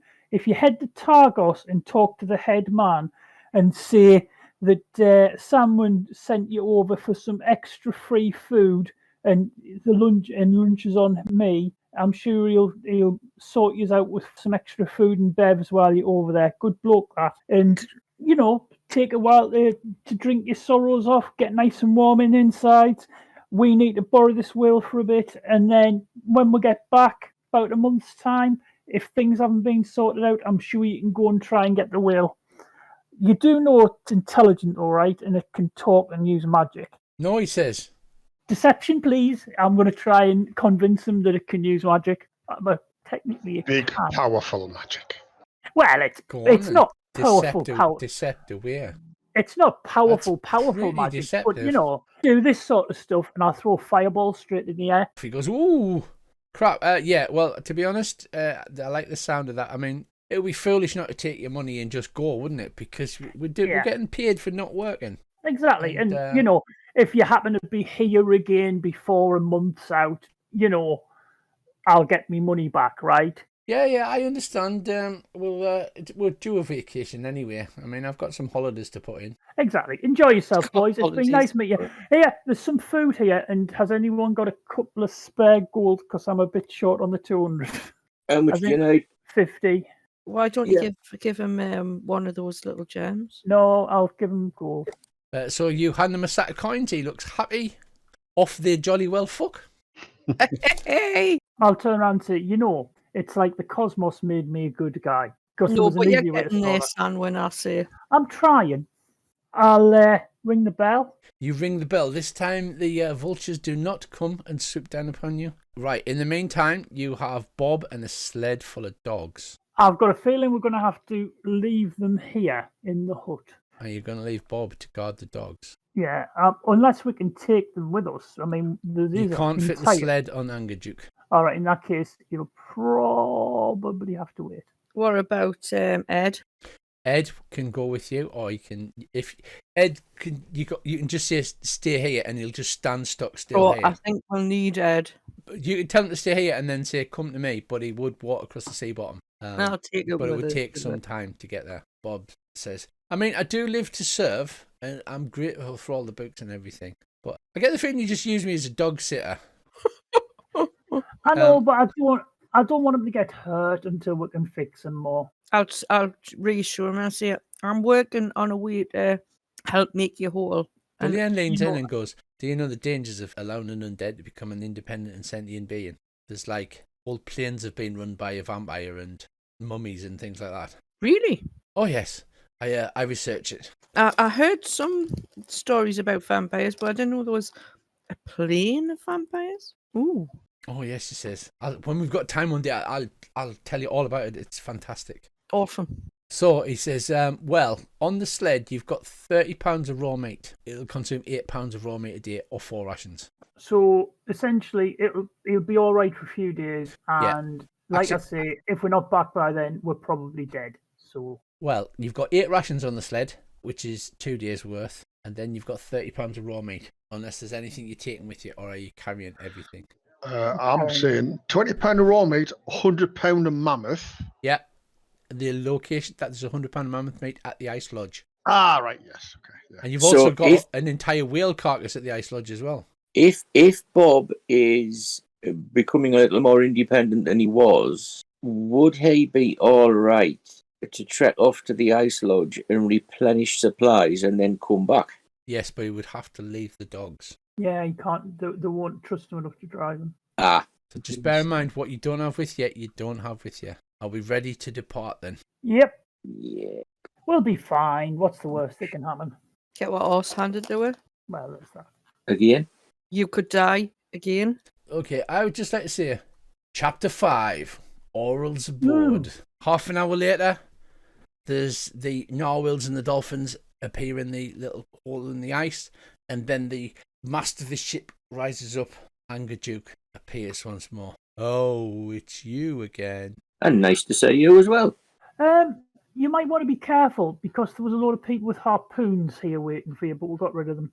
Well, that's good, because they're not very nice. I told them you could cast fireballs, and I think they bought it. So he's come out of the water, and he's kind of halfway out, like you see in a children's cartoon, with this big ship strapped to his back. And he's moving his mouth, and it's forming words in common somehow. We couldn't be pests and ask a favour to help save the world, could we? Well, I don't know. I mean, You'll be famous No, that's the point. as the person who helped save the world. This Well- is true. okay, I guess. You seem like nice people. Well, we try. I mean, it wouldn't hurt to have, sweetened the deal with a little bit of raw octopus, but what can you do? I haven't got any, but if I find any, you can have it. See, the thing is, right, we need to go to this island, and this young lady here knows where it is. Could she, give you directions, and could you, take us there and then bring us back when we're finished saving the world? Well, that shouldn't be a problem. Do you know where you're going? I'll turn around to Villian and say, do you know where we're going? She says, and she looks into this giant whale eye and sort of rests her chin and she goes, I don't suppose you could read a map. He's like, well, I guess so. I've never really tried. Villian asks Davy for the big nautical map, which you have the big X scribed on. Yeah. And holds it up. And there's a lot of gesticulating and trying to explain. And he says, well, I think I know where you mean. There's a lot of ice flows over that way. Do you know what? I'll do it. See, Because guys, I haven't knew had that any was the company guy. since Anger was here. So, and you might find Anger. And if you find Anger, then maybe you can tell us. Oh, Says, definitely. No worries. We've got food. okay. So that's going to take a minimum of 6 days. Do you want to leave any more rations for the dogs? I think we should. I've got 4 days rations for myself, so... Well, then again, we can conjure food and water, can't we? Yeah, as long as Basic's got spells. Yeah, but on the trip, we might get attacked by sharks and stuff. In which case, we can make more curry. I'm happy I can do a seafood diet. Oh, anyone got a fishing rod? We can fish while we're out there. Funnily enough, I have. Andy And has. I've also got a magic fish hook. We're sorted. So who's got the brooch of shielding? I've got it at the moment. And Get Uh, yourself I'm- attuned to it, son. I'm not wearing it. I just took it along. well, who's attuning to it then? Well, like I said, I will if nobody else wants it. Yeah, go for it. Okay. Well, Okay, yes, fine. I'll attune to it then. You climb aboard Angerduke, and Angerduke says, on the plus side, there's some very nice sights to see. As he says, now I can't see underwater all the time, and I have to be careful, but we'll see what we can do. And he starts to sink, and just before the boat goes beneath the level of the water, there's a great comes out of his blowhole, and a great bubble of air inflates around you. So for the next 3 days, you head. The next 3 I will days, constantly you- sing Under the Sea for a 3-day journey. Yeah. He says, let me point out some of areas of interest as we go. Somehow he manages to speak underwater that you can understand. I don't question it. He's talking out of his blowhole, mate. He's talking out of his blowhole. That's a euphemism, isn't it? I'm good. It is. And You're this is getting what good. this is what you guys look like. You've even got Lantish's owl. As you go under the sea, he swims past spectacular underwater attractions, including shipwrecks, storm giant castles, and cyclopean ruins. These are from the bygone empire of giants known as Astoria, he says. He On the map. also swims and gives a wide berth to a large stone underground temple, which you can see giant sharks swimming around. He says that's the temple where the not nice fishmen live. You probably don't want to go in there. Probably not. Those sharks look quite hungry. And over the next 3 days, you have a pleasant time and discussion with Angerduke, arriving on the 2nd of Tarseka. He says, here we are. There's an island here on the map that you showed me. There is no island. Don't know what's going on, you. Right. And with a great the whale rises out of the water, and you are next to a ruined dock. Can we see anyone or anything on this dock? The dock is not fashioned for human size. It is fashioned out of ice and built to endure, yet sections of it appear to have fallen away into the sea. You can see that the dock is much higher than normal, and you're going to need to possibly climb out.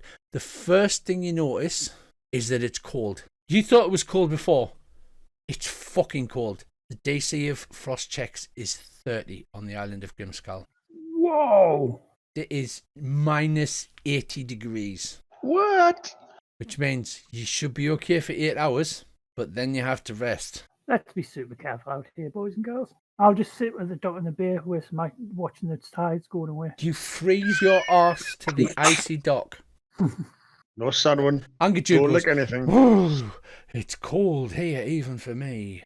Listen, I can swim around underneath the ice for a day or so, but I'm not sure how long I could stay here. Well, I'm pretty sure we won't be able to stay here that long either, so stay handy if you can, but if you've got to leave us, I understand. It must be certain death, though. Well, certain death only happens most of the time. Same time, we'll have to do something about this, otherwise, civilization as we know it is doomed. All the wild creatures will die, the seas will freeze solid. And I'm you'll be just turned into a updating. whale sickle.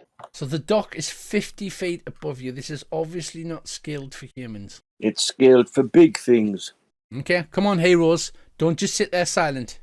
Well, Does I it got look like there's any other way up, like up the side? Is there a little ravine or something we could get up? Or You we've got have to get up this climb dock? or possibly fly. Well, I'll strap me crampons on and scramble up onto the dock. Right, okay, Andy, can I have an athletics check? I don't think it's... Yes, you can for me falling in the water. Yeah, at minus 80, Andy, it's bad if you do that. Why no? It's not that difficult. There's plenty of handholds and broken off pieces of ice, and you crawl up onto the top of the dock, and then you notice squatting right in front of you is what appears to be a creature made out of icicles. It opens its like icy mouth and its teeth are all jagged icicles, almost like a cartoon. Its eyebrows are sharp icicles, and it sort of cocks its head to one side and goes, "Hello," and the sound sounds like dropping ice cubes into a glass, but I can't do that noise. It sits with what you can work out. It looks vaguely humanoidish. Its knees tucked up. What we need is Bracey's fridge. Yeah. So Andy scrambles to the top of the dock. Does it, before I reply to it, does it look particularly threatening? It looks quite scary, but it hasn't attacked you yet. It just seems to be sitting. You know the pose, the traditional gargoyle pose with the knees folded up. It's kind of sitting like that and cocked its spiky, icy head to one side, which tinkles gently. Hail and well met, fellow traveller. Cocks its head to the other side. Again, sounding like ice cubes dropping in a glass. It kind of gesticulates, Andy, a sort of a wave gesture, and then sort of taps its chest. Right, Dave, are you just shimmying up? Yeah, I've got this climbing mountaineering stuff. Okay. I'll let you have an athletics roll with the old advantage then, eh? How's that sound? Nice. Double ones. Ooh. Right, so Dave, you shimmy up and are greeted by the sight of Andy apparently trying to gesture to this strange ice creature. You chuck a rope down, please, chaps. I'll tie the rope off and throw the other end down. Okay. A rope comes snaking down towards you guys. I'll give it a tug, and when it's not attached to a loose boulder, because I'm used to this lot, I'll climb up. Go on then. I'm just going to assume the rest of you are going to attempt to climb. Easy peasy. In a few short minutes later, Aisha, who struggles the most, pulls himself over, and you stare at this creature. I need to check your languages. I shall say to Sanwin, come and meet my new friend here. I'm not quite sure what he's saying, but he doesn't seem terribly threatening. He looks a bit scary, though. I'll message it and say, hello. Yeah, it gets no response. It seems to be gesturing, sort of like waving hello. And Is it made of ice? It is totally made of ice. Like if you got a creature and made it entirely of icicles. Like little ones and big ones stuck together like Lego, so it's all sharp and pointy. Anyone My speak languages primal? are Abyssal, Common, Dwarvish, and Gnomish. One of his name's Olaf. I'll cast Comprehend Languages, not as a ritual, as a slot. Okay. Try and engage in conversation with it, saying hail and well met. Right. What it's saying is to you. It's saying, I can't understand you. In case you can understand me, my name is Sopho. That's with a P. I'm here to act as your guide. If there's any help I can be, and he's looking around at all of you, like trying to see if anybody's understanding. I'll nod at him and like gesture for him to show where the way. He can't understand what I say, can he? With comprehend languages? He can't know. No. You can But you can gesticulate at him. yeah, I'll gesture to him now that I understand what he's saying to us, and I'll impart this back to the party that he's saying that he's our guide. So I understand him, but he can't infer what I say back to him. But we'll just have to communicate back to him with gestures. But at least I can understand what he is saying to us. Well, I'll get the rope back and recoil it. I wonder who sent him here to guide us somewhere. So he says, okay, so you can obviously understand me. I can't understand you. I can answer questions. I can show you where things are. I'll nod at him. Just don't know how the hell we're going to manage to get a question over to him. Just say Auril. Yeah, I'll try saying that name. Okay, yes, the lady. What? Can you be a little bit more specific? Are you after an autograph or? No, I'll gesture with my hand as if to say like show us the way sort of thing. Oh, she resides in the centre of the island in East Point, but obviously it's dense fog, so you can only see a few hundred metres. And he says, well, that way. There's so many more interesting things to see around the island. Aurils created beautiful ice statues. We get a lot of tourists that want to see those. There's many shipwrecks scattered around the island. Surely there's something you don't just want to charge off into the middle of the island.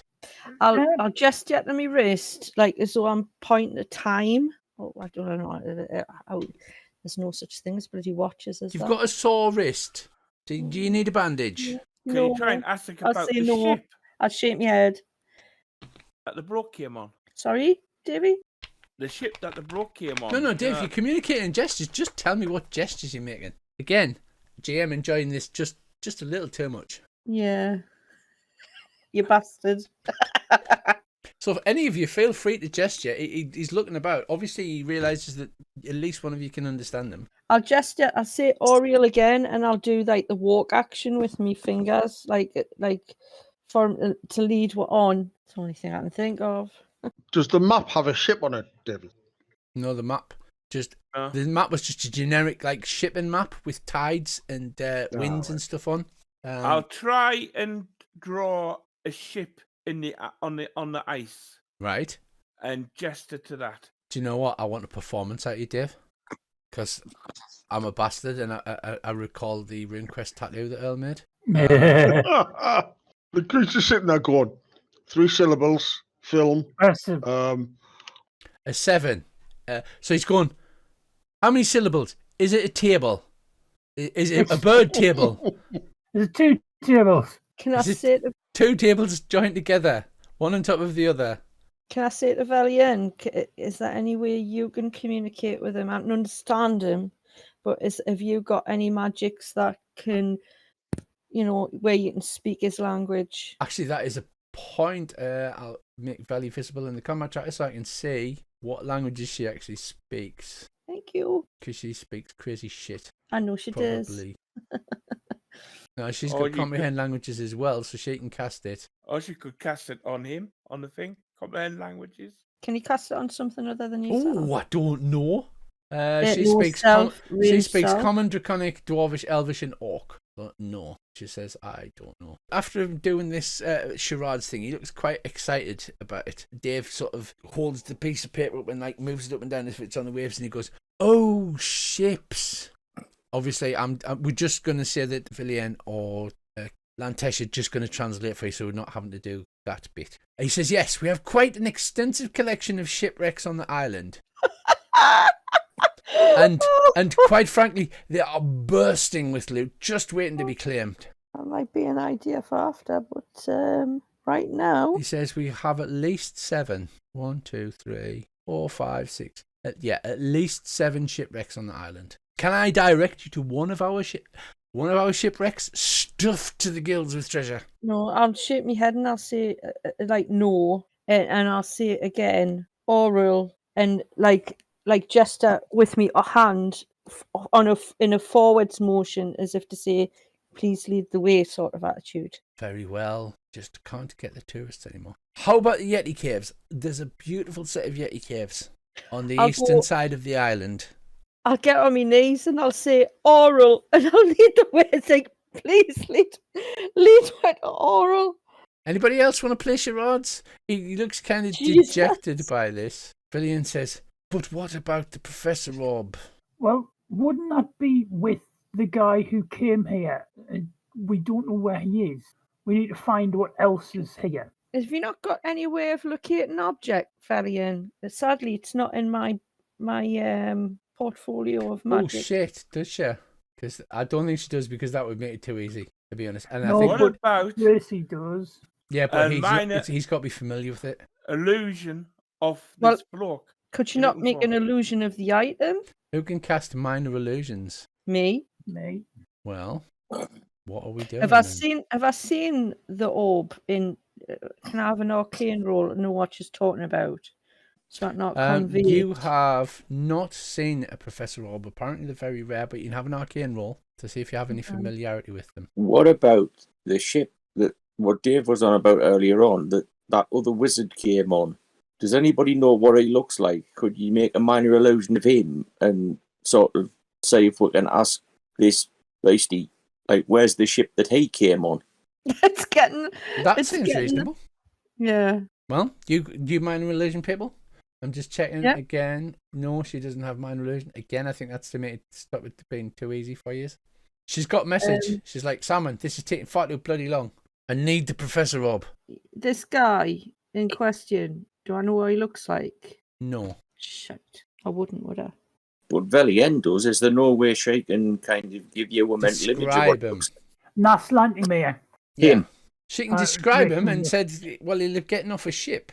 Unless I say Hey, to the guy, Naslantimir, because you might have heard of him. I'm sorry, Nas Lantamir?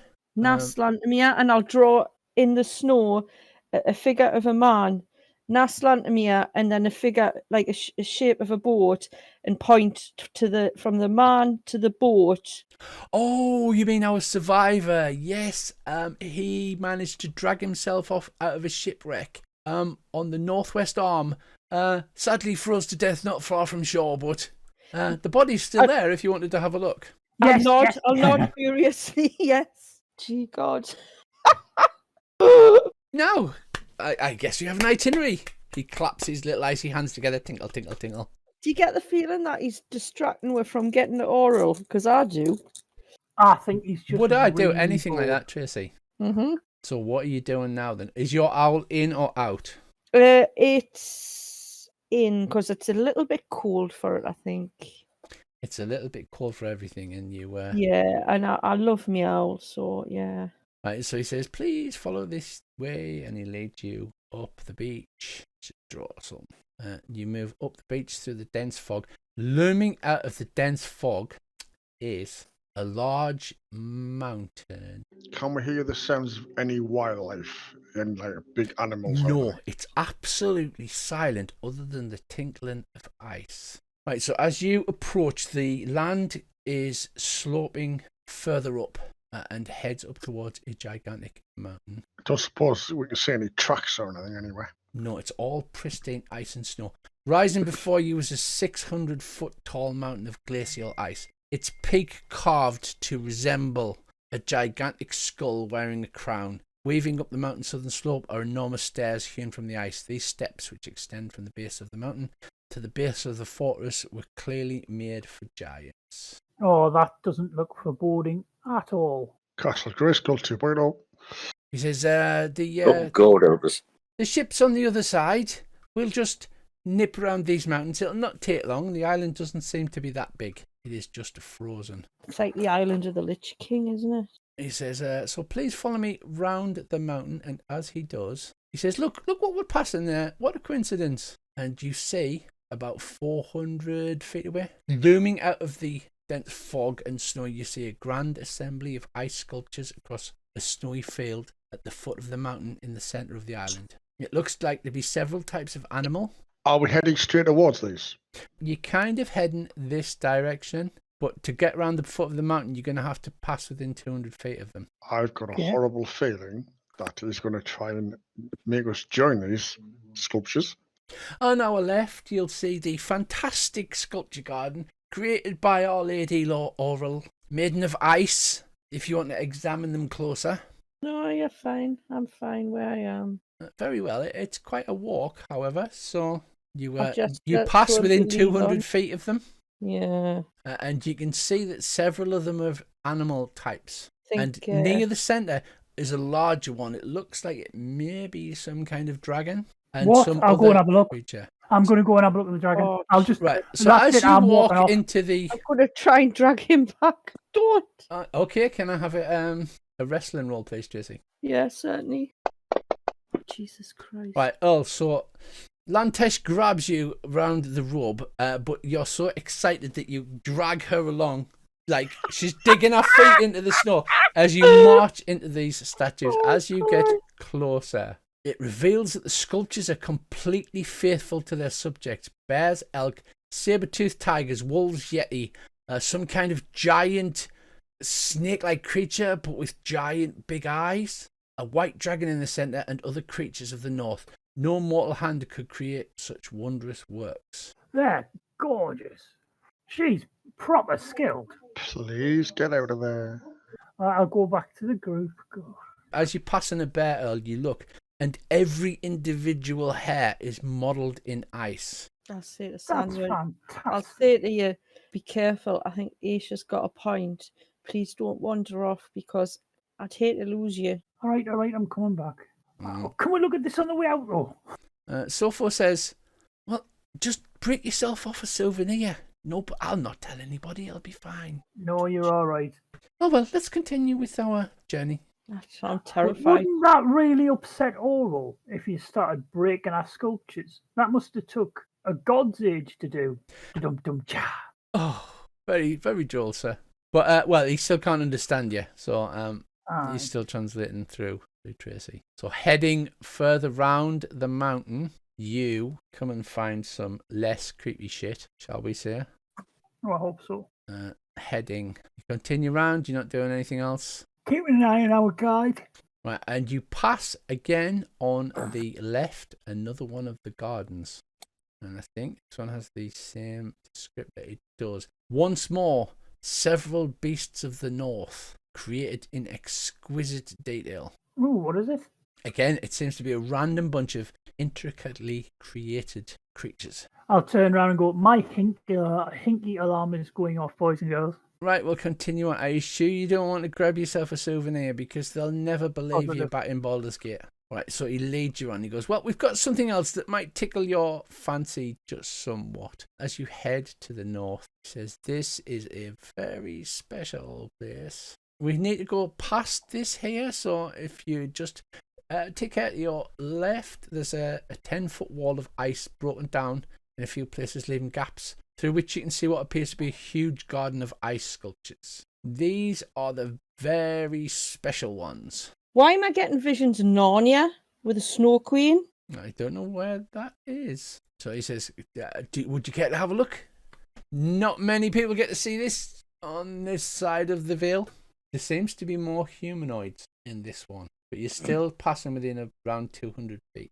I think we need to keep at a distance simply because if we keep getting waylaid, we're going to freeze to death because it's going to take us too long. Oh, very well, he says. Honestly, you have a simple job to show tourists about. Never a moment of gratitude for poor Sopho. Don't get a day off. He says, on the right, you'll see another garden of delicious statues that have been created by Our Lady of the Ice Queen. And then eventually he leads you into the northern arm. And he says, there you go. That is where that person, our survivor, we like to call him. Well, you like to call him survivor. He didn't seem to last very long, though, did he? He managed to get out of the water, and for you squishies, that's quite a feat. I'm not going to lie. Most of them are floating blocks of ice at this point. So as he leads you over this part of the hill, half buried in snow near the edge of a bluff is a humanoid corpse clad in cold weather clothing. Clutched in one of its hands is an orb made of smoky grey quartz. A white weasel bursts from the snow near the corpse and stares at you with beady eyes. Its voice rings out, "Ye gods! I was afraid that no one would find us!" The sound isn't coming from the weasel, but from the orb. It makes the noise that Aurak makes before it speaks. I love Aurak. I'll turn around and go, it sounds like Aurak. The rules say that has to be mine. Velian, I believe that belongs to you. And that's a fine-looking weasel. Scant, she says as she runs over. So the hand is coming out of the snow, clutching this quartz orb. She picks it up, prying the fingers apart. Lantesh, you realise that this is a familiar because it should have frozen to death. However, familiars typically vanish when the creator dies. So presumably he's not dead, he's trapped in the orb. Yeah, but it's not his familiar. It's Velian's. Scant goes, ew, ew, ew, ew. It is most pleasurable for me to see you again, Velian. What's he doing with her familiar? I'll ask Velian, how did you come to be in possession of your familiar? She says, that's not his familiar, that's NASA's familiar. And looks about, and looks at the corpse and goes, that's definitely NASA's corpse. Then he can't be dead then. Is his intellect trapped in the orb somehow? Yeah. Maybe it's a simulacrum. Is he cursed? Is he just frozen in? Well, hey. 99. If it's a curse, I can remove a curse. Right, Lantesh. Oh my god, I'm going to be talking to ghosts again. I've got a feeling. Lantesh, you're standing near the back and everybody's focused on this weasel thing, and you feel something force itself into your mind. Right. And completely pushing you down. And Lantesh says to you, right, well, we've got the orb, perhaps we should leave now. Well, don't we have to go and have a word with God about what's going on? Oh, yes, of course, that's what I meant. Is it worth having a search of this guy? Velian says, well, yeah, if you want to dig her out. But I've got back Professor Scant. And then two little LED eyes appear, and he goes, meow, meow, meow, meow. Indeed, it would be a pleasure to serve you again, Velian. Velian says, Scant, these are my companions. I'm giving you override permission to answer any of their questions as if they were users. And Scant goes, meow, meow, meow, meow. Scanning. Beep, beep, beep, beep, beep. Locked. Please state names to add to files. I'm Sanwin. I'm Bjorn. Sanwin added. Bjorn added. Corin. Corin added. Lantesh says Lantesh. Lantesh added. And Asia added. User privileges granted. And happy to answer questions that you may have upon my specialised subject, which happens to be Netherese, history and culture. Excellent. Would it be a possible way to get rid of all this Netherese shit that's probably going to blow the world up at some point when someone tries to start casting 10th level spells? I'm sorry, my expertise is merely a repository of all of the known knowledge about the Netherese. I cannot neither speculate nor provide any non-factual information. There's a spell book. Did the Netherese ever make a failsafe to stop people doing stupid stuff with their magic? Oh, spell book, you say? I'll walk towards the spell book. Yeah, Lantesh picks the spell book up, and as you all turn to leave. Behind you, surreptitiously, the weasel hops behind and then jumps inside of Lantesh's robes and disappears inside. Right, let's go and see God. So you head back. Sopho, I'm sure I can't show you any of the other sites. I'm positive. I'd like to see Auril, please. Earl, your friend leans out from the side of your vision and says, something hopped inside of Lantesh there. Oh. And I'll say in my mind, something sort of like you. Yes, definitely. When she went near the corpse. That's interesting. I'll stop and turn around and look at the Arcane Guardian. Is it still following her? It is, because she's still wearing the amulet.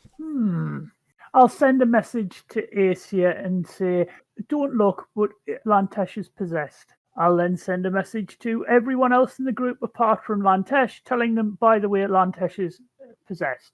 And we're going to have to think of a way to stop it, and we probably best not kill her. And it might be a good idea to get this person out.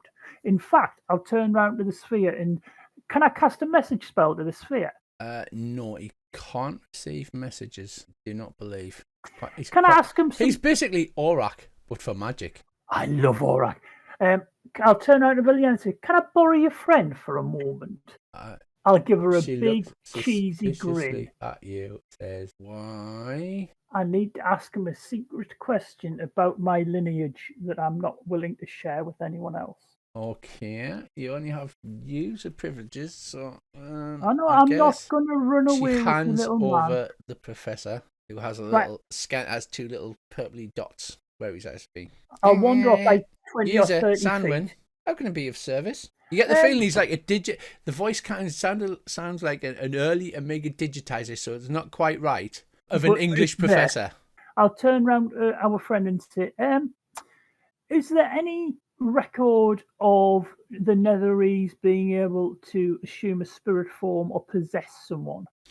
There are records of Netherese which they studied all forms of higher level magic, able to cast spells to achieve spiritual travel and changed into many forms. See forms brackets stone, forms brackets gas, forms bracket ethereal, forms brackets water, and it goes on like this for a little while until you stop it.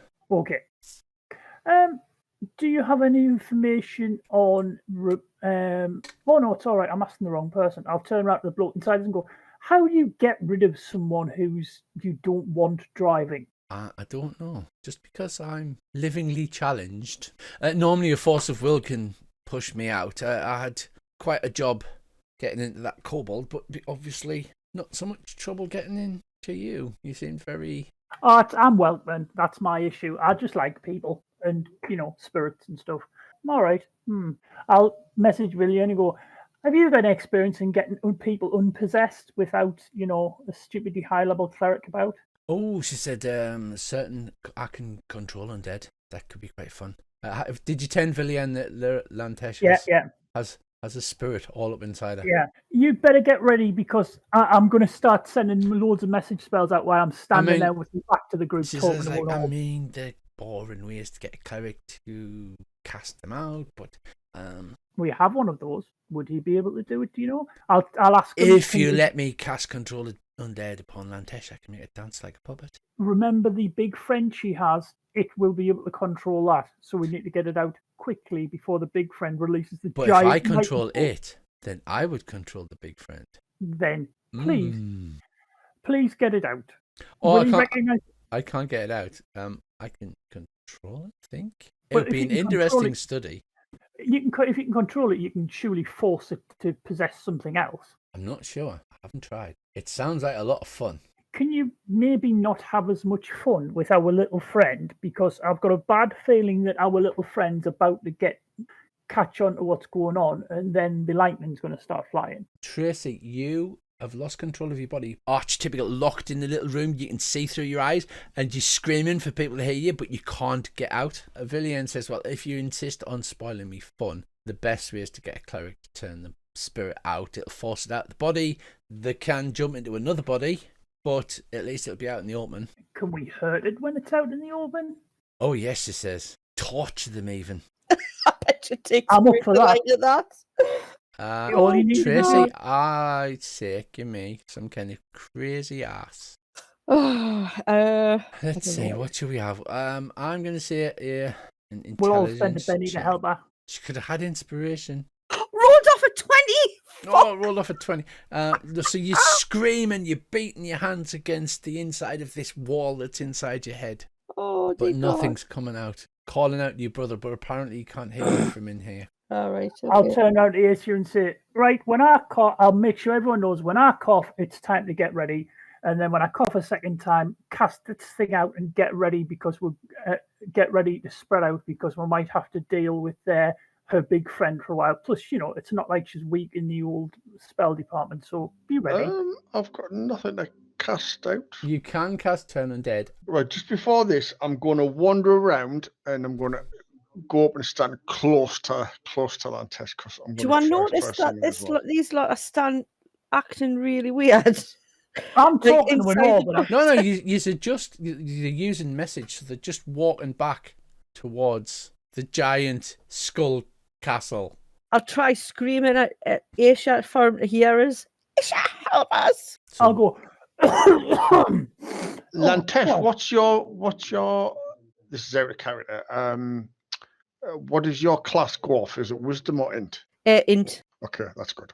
Just out of curiosity, would there be any way of separating Lantesh from the amulet? You could try grabbing it from her. You're not sure how Ed would handle that. I think I know how to do this. I'll turn out the orb and go, if I steal her amulet, since it's a Netherese thing, right? How will it react? I'll ask the orb this. The amulet, I don't have any data on reaction. The amulet was created by Netherese mages to power the Arcane Guardians, use the security forces and thing. Reference amulet creation, magic item creation. security forces, arcane guardians patrolling, and it starts rattling off things like that. It seems to only have the knowledge that it's been fed in books and scrolls and things like that. Right. It was Okay. created to read through all of the available knowledge and siphon it out into. It's a database. It's a database. Right. I'll get ready to let the second cough out, which means we're going for it, and I will step within arm's reach of Lantesh and go, have you seen that thing over there? And point towards have you seen the figure in the eye over there? And I'll point towards the castle. And as she turns her head, I'll do sleight of hand and try to undo the clasp and pull it off her. Right. Okay. Make a sleight of hand check. And what else are you doing? Well, if I get it, I'm taking a step away from her because everyone else should be springing into action, starting with a big cast out by Aisha, and then everyone else is getting ready to deal with the shitstorm. Right. Well, out of her. Make a sleight of hand. You have to beat Lantesh's perception. So, Lantesh, give me a perception roll. Oh. Right, you make a grab for the amulet. Ed goes and immediately jumps forward to strike at you. Oh, but Lantesh fails her perception and you grab the amulet from her neck. Now, technically, you should just pound you into paste. I'll throw the amulet in the air, like as high up as I can throw it, because technically then it's not in anyone's possession. So, having snatched the amulet, what do the rest of you do? I am going to cast Bestow Curse on Lantesh. Yeah?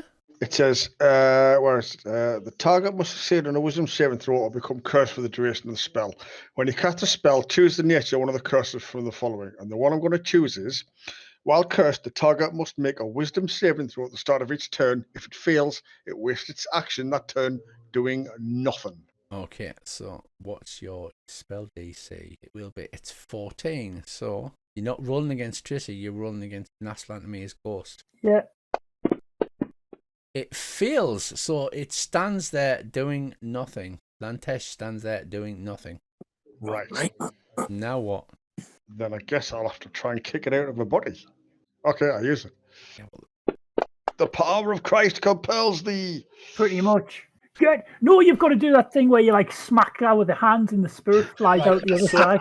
So you've thrust force your shield. If my fucking head starts spinning round Tracy, 360 degrees, I'm going to kill you. There's an indescribable feeling of force as the ghost is forced out of you. However, Earl, you also have to save because it's every creature within 30 feet. You get 12, so he also fails. So with the scream, there are two ghosts that appear. I'll turn round to my ghost and say, "Get back in here, you." No, they have to run for 1 minute. They start to run away. I'll turn round and light up Sweet Cheeks. I'm going to hit him with Searing Blast. Searing.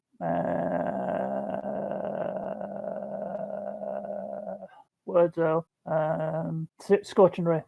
Okay, so there is Naslantamir's ghost. He has appeared in the combat track. You guys all see this ghost come tearing out of Tracy because it's been turned. It hasn't had time to turn ethereal again, and you can see Naslantamir sprinting away from it as fast as it can. So you all get a free shot at it. I'll shout, "Ignore the other ghost. It's mine." The other ghost runs in the other direction. Yeah, Earl has suddenly admitted that there's a ghost there that he I'll talks explain to. later. It's fine. Because nothing else about this crazy ass thing makes any sense at all, does it? Look, it's a habit. I picked a new pet up. He's my friend. Right. And Lantesh, you are stunned this turn, but you'll get a go next turn as the ghost flees. That's all right. Ed is standing stock still as Earl has grabbed the necklace and thrown it in the air. Can I say to Lantesh, you might want to catch that. All right, can you just Sorry, hold on, make sure I've got everybody. 1, 2, 3, 4, 5. Billion and Ed. Right, there you go. Lantamir has just jumped out of Lantesh and has started to run for it. We're going to roll all initiatives and then we'll work out who does what in what order. Ben, you go first. I move up to the ghost and whack him. Right, so you've hit with the first one. Are you using a superiority dice? No. Okay. Not for the first one. And I'll use, can you trip a ghost? No. They're immune to certain effects. I'll do a distracting attack on them then. See if I can, so people have advantage. Next up is the ghost of Last Lantermere, who hovers but can move 40 feet and runs 80 feet. So it dashes. Dave, you get a free attack. Right, wait a bit. Where did I put the bloody combat truck? It's going to be off the map, isn't it? There it is. Right, hang on. Yeah, it's off the map, but he is still targetable. Right, so Dave slashes again at Nas. Hitting. Next up, Lantesh, you are stunned this turn. Salmon, it is your turn. This guy's going to have to die. I'm 4th level upcast and Scorch and Raid him. Pew, and indeed, pew. Many pews incoming. Oh, I missed. Oh, you still burn quite large holes into its ectoplasm. Corin. right. Can you cast spells on ghosts? Earl just does. Like about All right. 12 of them. Right, well, in that case, I think we'll probably do the usual. Corin's magical ball passes straight through it. There's a scream, and the ectoplasm splatters in all directions before fading off. I'll start jogging after my ghost. Wait till he unturns and say, come on, hop back in. He unturns and runs over and jumps back into your body. Can I do that wibbly thing like on Rent a Ghost? Yeah, Earl does the wibbly thing. But you guys have all just seen a ghost burst out of Earl's body and run in the opposite direction. Earl's screaming, don't hurt him. I mean, I feel that this deserves an explanation. I don't know about you guys. Right, okay. I admit I've been keeping something from you and because I think that it might have worried you a little bit. But I'm a little bit possessed, but it's not like bad possession.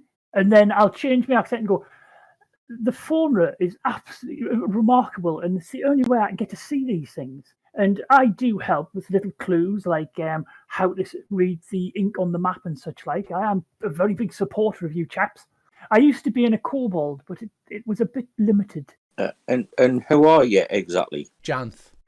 Maybe make a note on your character sheet. I'm going to make a note. And what exactly are you, Janth? Because we've just seen you doing the streak in the snow, and that was a bit unsettling. Well, I'm a spirit. I can't quite remember where I came from. I've been doing this for so long, and I just stuck with it. And I've been riding around and studying the fauna and flora. Icewind Dale's a fantastic place. Under all this ice, there's so many organisms that haven't been seen for centuries upon centuries. Can you imagine what's locked inside this land? It'll be fascinating to be the first one to see it. And death just seemed to get in the way of my studies. And I met this nice chap and he didn't seem to mind. In fact, he was quite talkative about it. And he seemed to enjoy having a companion around. That probably explains why Sandman's been talking to himself. Well, no, he's talking to me.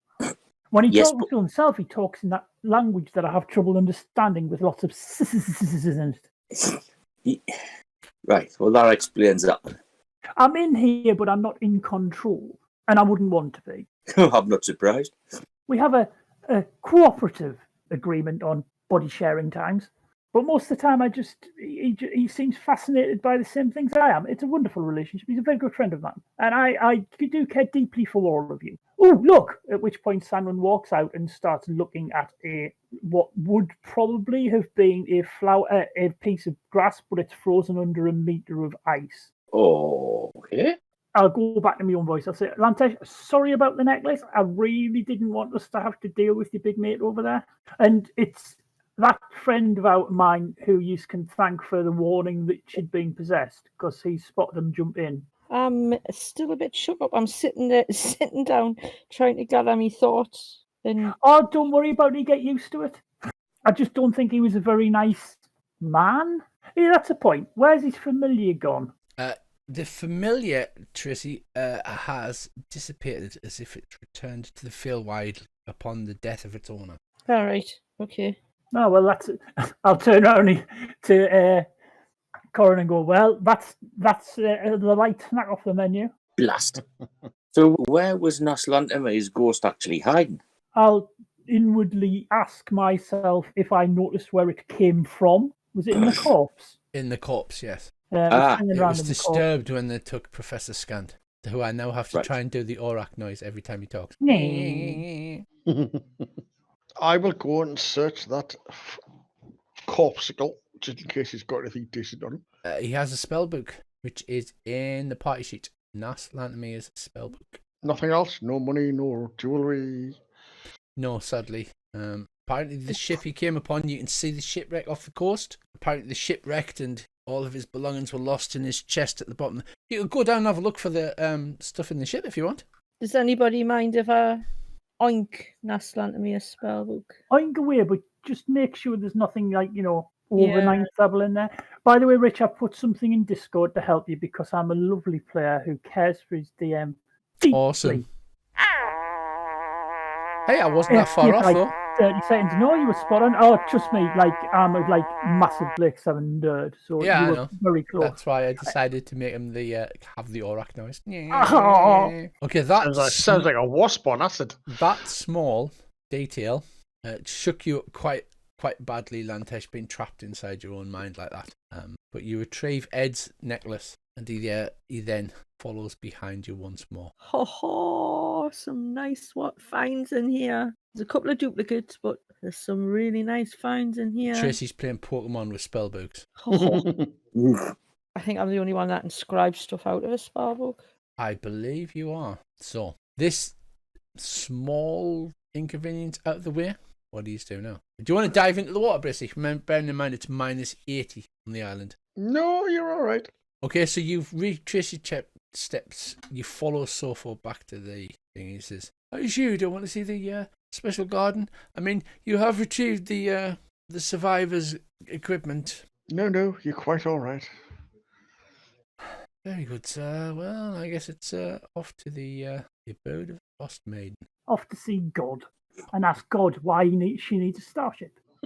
The steps are 4 feet high, and travelling up them is difficult terrain. So you're all very much out of breath after you lift some of the smallers like Corin and Lantesh every single step, and the rest of you are climbing up rather than just walking up. So you're all tired when you arrive at the front doors of the castle. The steps end in front of a double door made from slabs of ice with dragon skulls and bones embedded in them. Carved into the lintel is a single word in the dwarvish script. Ooh, what's it say? It says Grimskal. I'll knock on the door. Really? Yeah. She's a god. Probably with a capital G. There is a rapping noise, and the rimed stone door makes a knocking noise, but there is no response. I'll see if I can push the door open with my boot. Right, pushing it with your boot, you're unable to move it as it is a giant-sized door. This entire building, no matter what description I give you, is sized for frost giants. I'll give him a hand. So Dave, with his stocky dwarven strength, Me too. puts his shoulder against the door, and between the two of you manage to leave it open. The large door, the large double doors, leading to a entryway ahead. So nondescript, they did not even give a description for it. A plain stone entryway with no decoration. Well, let's go in. All we need, I just want to ask why God's freezing the place up. So you step in. So you step inside to Let's try to get out his bloody wind. the corridor. Yeah, there's no wind inside, but it is still just as cold. Ahead of you are another 2 giant double doors. We'll have a bash at these again. I'll shout, hello! And the corridor turns to your right. A withered own frost giant is leaning heavily on a great axe in front of the tall door. The giant wooden stool upon which he sits creaks under his weight. He stares at you with cloudy milk-rind eyes. Is he alive or dead? He appears to be breathing slowly, and as you shout hello, he slowly stands up. He takes hold of his immense battle axe. Excuse me, sir. We would like to see the goddess Auril. Is there any way we can make an appointment? You don't speak giant, dear. I do. Oh dear, Bracey's doing the talking. This is not going to end well. Oh, thanks. So, what do you say, Bracey? Hail, Guardian. We seek an audience with Auril. He looks about, and you can see now that you've seen closer, he's bent with age, and he's twisted a bit on one shoulder. And he says, the Frost Maiden does not meet with mortals. I'll relay this to the party. Ask him if he's ever met her. I'll ask him if he's met the lady. He stumbles to his feet and then he says in Giant, "Death, we meet at last." Brissy, you know because of your people, it's a similar kind of death ritual to Valhalla where the old and infirm want to die in battle rather than lying in the bed. And he swings his axe up into the air and says, "Death comes!" And he seems to be staggering about, swinging it around. He heads towards you. Well, Yeah, we can either kill him or just like back out the road and let him stagger around doing no damage. And here he goes. Last in the whole world. First up is Bjorn. He's staggering forward, swinging his axe left and right. I think I'm going to have the attack him, Aisha. Well, he wants to die. I shall rage, move up to him, a trip attack on him. I don't think that works on large size, but let's have a look. So you need to roll to hit first anyway. If the target is large or smaller, he's larger than that. And I'll just do the standard distraction attack. Okay, so roll to hit first. You roll to hit first. He used to be a giant till he took a dwarf to the knee. Till he took a dwarf to the knee. You strike him. Add your damage effect. Right, you strike him in the knees. He roars because he was waving his axe up higher. You hit with your second attack. And now apply the effect to him. Bairn runs in, swings to the left, hits in the leg, swings to the right, hits in the leg. Lantesh, it is your turn. Hold person. You cast Hold Person, knock your spell slot off. It does not work as he is a giant, not a humanoid. Oh, right, okay. Is there anything else you want to do on your bonus action? Do you wish to move anywhere? No, I'll stay put. Okay. Next up, we have Villian, who decides to machine gun with magic missile because that is range now. She's going to save her big spell, so she'll. Yeah, this is a problem with PC sheet. Chaps, she machine guns him with magic missile. Take that, you giant foul beast. Okay, Corin. I shall do a little bit of moving first, and then I think we'll do the usual. Like to do it, but we'll stick the Rime and try an arrow. It hits for many damages. Nice. Heavily injured now. The thunk of the giant is bleeding from several wounds. Sanwin. There we go. Finish him off, Sanwin. I'm going to light them up. Normal scorching ray, though. I'm not going mad. That's it. Are we done? Edge 209, Tracy. It's going to go and twat him one. Go on then. You should be able to move him and do the attack. Strides forward. Crits him. Oof. This is going to hurt. Yes, it is. Wow. It batters him. Punches him in the giant bits. Nice one. Right. Ertgard swings blindly. Once at Bjorn, once at Ed. Sadly, because he's blind, he misses. He hits Ed. My axe bites true. Aisha, it is your turn.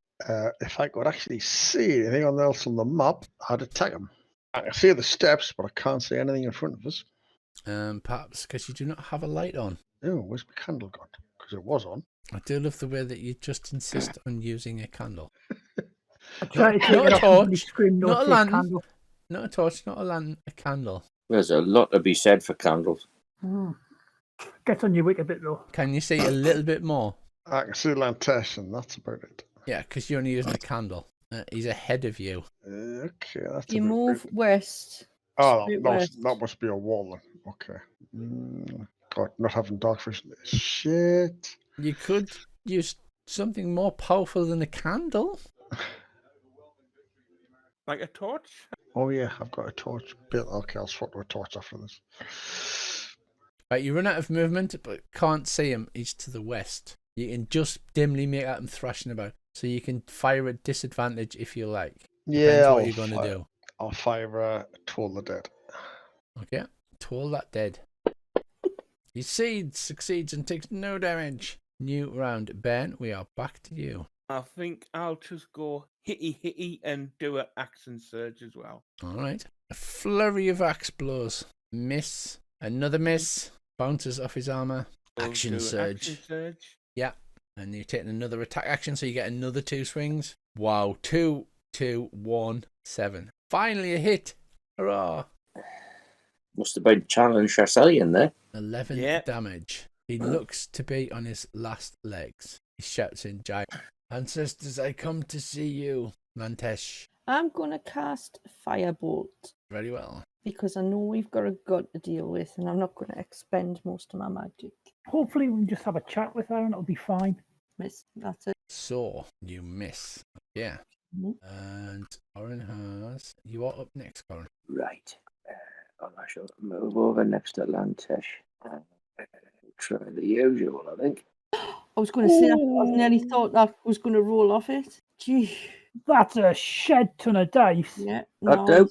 Right, so how do you kill the poor old blind giant? I put the arrow right through his forehead, right in the bridge of his nose, right through the middle, and hopefully drop him where he stands.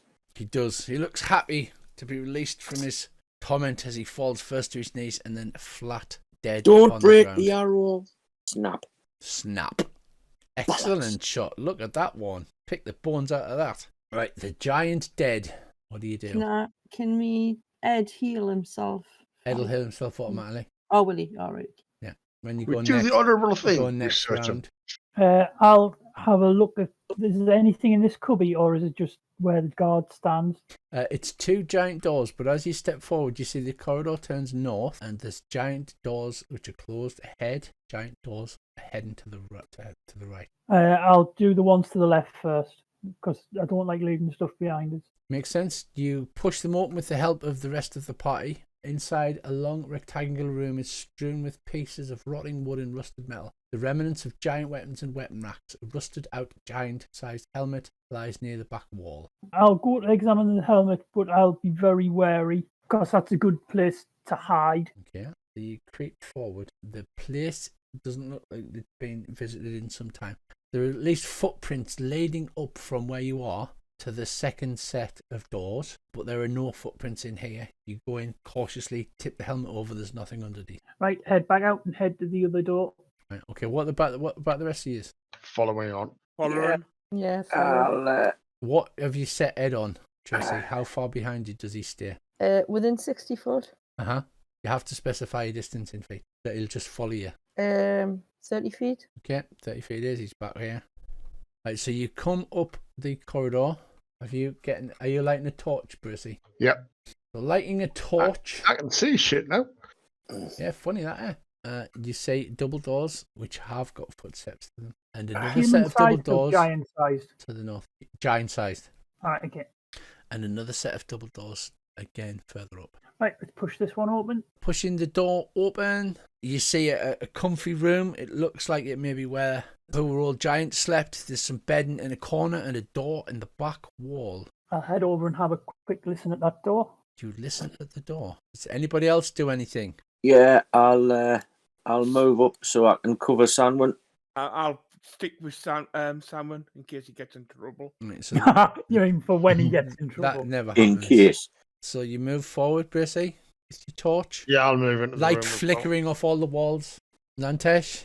I'm a bit worried about these double doors to the west because we're just carrying on up north and ignoring them. No, I tried the ones to the west. That's with a helmet. All right. Okay. Right. Okay. I know how to explore, darling. I don't leave stuff behind me. I'll move up because into the room where they are. She gets anxiety if there's doors behind Okay, her. because Ed is 30 feet away from you. I'll move. Actually, I'll command Ed to be within 20 feet. I didn't realise it was that far back. Yeah, it's like... Yeah, That about far? that. Yeah, about So that far. So that's like 20 feet. Yeah, that'll do. That's better. Right, so there's just this door, and like I said, there's a giant-sized bed and a hunk of something. You're not sure what. I'll have a listen at this door. Money on it being the privy. You hear weep. Oh, hang on. I'll drop. Oh, sorry, I'll do that again. I'll drop it in the tower. Yeah, Well, either I can do it get a that way. request roll or drop it in the tower. Right, you listen at the door. I hear nothing. It's a I'll push the giant door with an open. ensuite. You're pushing on the door. Mm-hmm. Between you and Ben, you push it open, and inside this is the small room that apparently contains all of the treasure the poor old giant was able to accumulate over the years. There are large piles of gold, silver, and copper. Mixed in are a bunch of rings, a giant-sized shield, which is apparently made of some kind of large white scales, A 2-foot tall chipped statuette, which appears to be some kind of giant, and is made of ice, and a jug. Is We're this a casting jug? detect magic. See if there's anything magic in here. If you want to spend 10 minutes, Tracy can do it. May as well. Is it the Sig's jug, Rich? Have I got a Sig's jug? Yes. Yeah, I'll detect magic. Yeah! Drinky time. So It's a what? are you going to cast detect magic? The jug is magical, nothing else is, but there's a lot of gold, silver, and copper. We'll leave the silver and copper, but boost the gold. And 4 gold rings, right, that look to be the size fitted for giants, so they would fit around your wrists. There's your engagement ring there, Aisha. Arm rings. Right, so there's a whole lot of gold, a whole lot of silver, and a whole lot of copper. You just ditching the silver and copper? Yeah, we'll. Are you pocket on that the stuff agreement? along with the rings and that. Quick question, Rich. You know the Lantish's tiny hut thing? Yes. Can we leave stuff in the hut, like a load of coins and stuff? No, it's just a force bubble that disappears after. Ah, right, okay. Could I not use my transmutation thing to change, like permanently change the silver and the copper and the gold coins? I think it specifically stops you doing that, sadly. I would think it probably doesn't let you. So yeah, the jug is magical. Got a magic jug. Well, when we get time, I'll identify it, but I think we've got more pressing things. It's a pity there wasn't 2, because I'd stand there and admire Earl's magnificent jugs. Hey, Tracy does it every night, right? I'll go up the corridor to the other doors. Right, so who's grabbing this stuff then? Because there's a jug, a statue, and 3 gold rings. It said 4 in the description, but there's 3 in the tracker. I'll add an extra one. Because another mistake. I'll just carry them. You don't need to add an extra one. Corin's just boasted one. All right, I see. So to you, Andy, it's like the size of a circlet that you put around your head. He's got on his head. I was going to say he's wearing like a crown. Okay, so who's grabbing what? And yes, stuff has weight. Actually, that jug should have more weight. Yeah, that jug should weigh 12 pounds, but they haven't put the fucking weight on it. Stick it all in my backpack. I can probably carry it all anyway. It's just under half my body weight. Right, up the corridor and see what's to be seen. Okie dokie. So boosting all of the gold. Say it'll take you 20 minutes to shovel all that gold into your greedy little backpacks. Well, will that not be enough time for Lantesh to ritual identify that item? Of course. Jay-Z. Okay. Hey. Yeah, it's an alchemy jug. Oh. That can summon 2 gallons of mayonnaise. Other stuff. Oh my God. Other stuff, but primarily 2 gallons of mayonnaise. Mayonnaise. Oh Can my I God. have that? Because we'll use it for the oh no, Brit, you better carry it because I've just realised it's 12 pounds. But you make acid and poison and beer and honey and mayonnaise and mayonnaise and mayonnaise and oil and vinegar and water, but mainly mayonnaise and salt water and wine, but mainly mayonnaise. Which would be great when we get going for the sandwiches. Exactly, that's it. Oh man, salmon mayo sandwiches. We are going to be so. Oh Christ, I'm hungry now. I'm already hungry. Like I said, I'm waiting. Right, well, somebody needs to grab this alchemy jug. Gracie, grab the alchemy jug. It doesn't require attunement, but to use it, you'd need to do a short rest. I've got an idea. We'll have a short rest. Oh, you mean you can't use it? You've got to use it during a short rest. You've got to have a short rest to like attune to it, don't you, or whatever? Yeah, because what I was going to say is, can you imagine how slippy mayonnaise will be at minus 80 degrees? It's like the grease spell. Right, Andy, stepping forward, you see 2 broken doors ahead and to the left, and then a double set of doors to the right. Okie dokie. Well, I'll hunker down here and wait for the rest of the party. And if anything comes out of either of them rooms with the broken doors, I'll fill it full of arrows. Earl's just still hugging the jug, going, 2 gallons of mayonnaise. Oh, it's heaven. Right, okay, we can go home now, guys. Yeah, you already know there's an airship dock. Let's just take our jug full of mayonnaise and fuck off. But like a 12-pound jug is like one of those massive clay pots. You know what I mean? It's not It's not like a little tankard. I love the fact it's like there's loads of. Right, are you just all dividing this gold up amongst each other? Yeah. Yeah. I've got an idea. Yes. If you use those spices mixed in with the mayonnaise, you've got coronation sauce thing. Oh man, Southwest sauce. We're going to be so rich. Awesome. Right, so We could Andy, make. Andy and Dave have crept ahead. That's a sandwich of the day for the pub, isn't it? Aye, we could make it under the pub in some sort of sub bay. Make it like, a foot long or something. It's like, how we make sure this bread's foot long? Zip, lob. There you go. Measure it off that. Not the giant one, Davey. I'll come here with those massive ones, well, he says it's a foot long. All right, Right. well, Up the corridor, I'll follow. okay. So you arrive at 2 open rooms and a double set of doors to the right. Ahead of you, you can just make out stairs leading down. Open doors on the right. The doors on the right open. I wouldn't say easily, but they do slide open. Frost covers a bloated trestle table that stands amid rotten barrels and casks in the middle of what used to be a kitchen. Storage racks along the walls have collapsed into piles of rotted timber, along with the jugs, tankards, and drinking horns that once rested on them. A roasting spit lined with icicles is mounted above a 10-foot diameter iron brazier, coated with rime and situated near the back wall. Right. What's this room off to the left of us? Well, The open room. step into it. In the middle of this immense hall stands a 30-foot long, 10-meter wide, 10-foot high dining table carved from ice, surrounded by a dozen blocks of ice that were once served as chairs. Wooden braces against the west wall hold a pair of 14 feet long bugles made from hollowed out mammoth tusks. An ascending staircase of ice in the southwest corner has mist rolling down it. She's probably up there.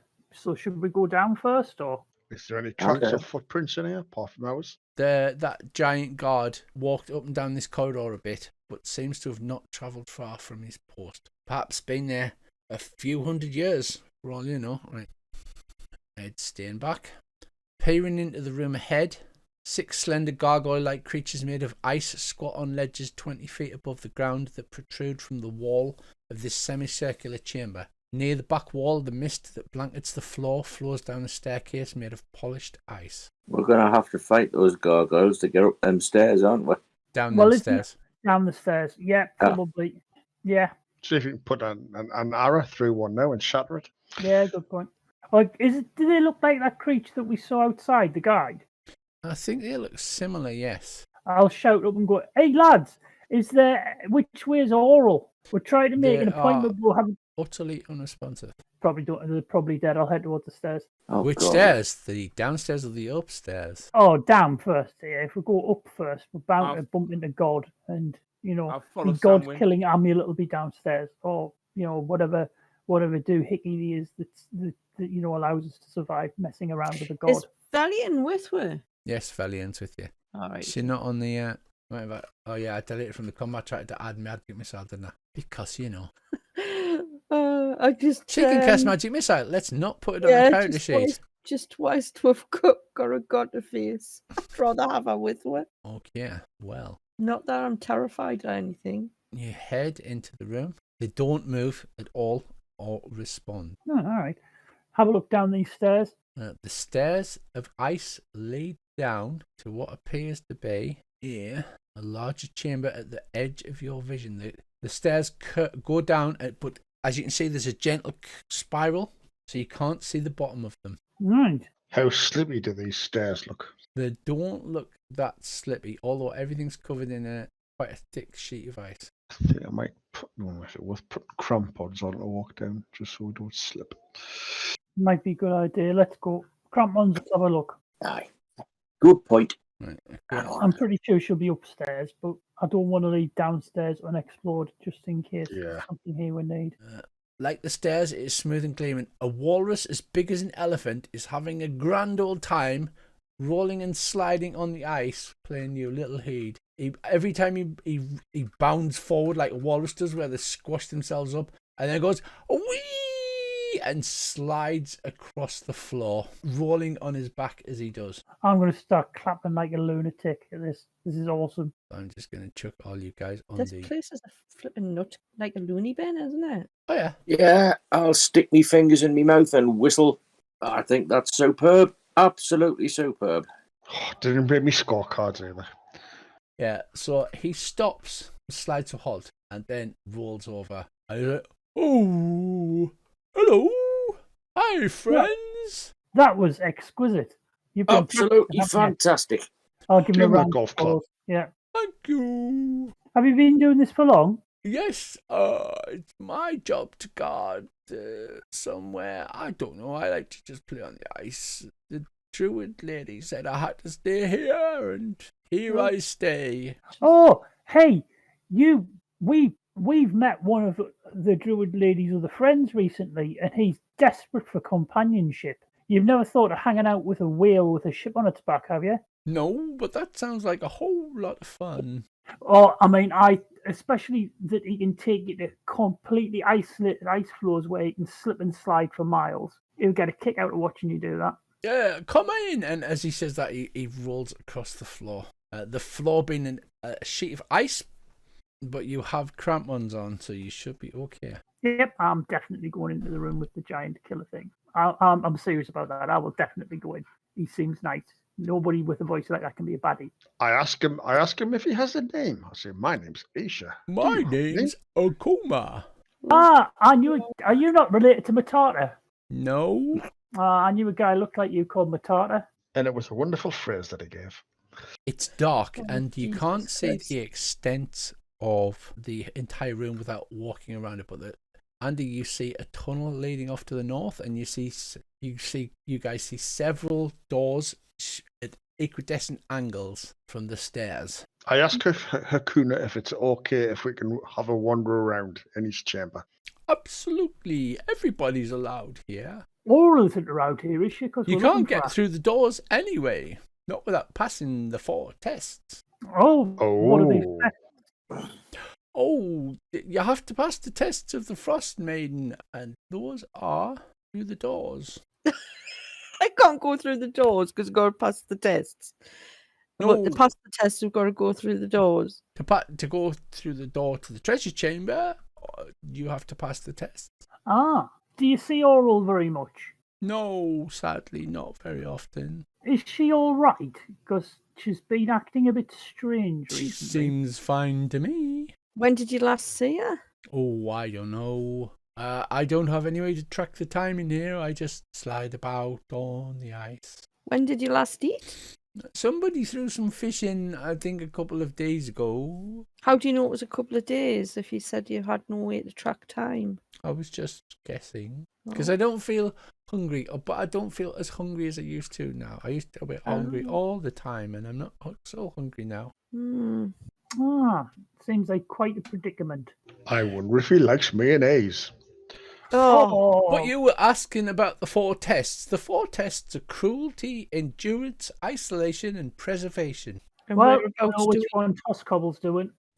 whereabouts do we carry out these tests in this area here? Oh, this is my room. There's the 4 doors here, and to the north is that tomb of a frost giant queen. Mm-hmm. To the south is the big treasure room where all of the lady's followers come. So, just so I can get this right, because sorry, it's really cold and it's a bit hard to think, but we can open these doors to do the tests that are inside the doors. That's right. All right, that makes sense. Sorry, I was a bit confused. Don't worry about it. I get confused a lot. When I'm confused, I go sliding. I'll have a try at sliding. You'll have to take your crampons off. Yeah, I'm going to have a slide about. Right, okay, give us a DC 10 athletics check. This place is like glass. I'll go wee as I slide along.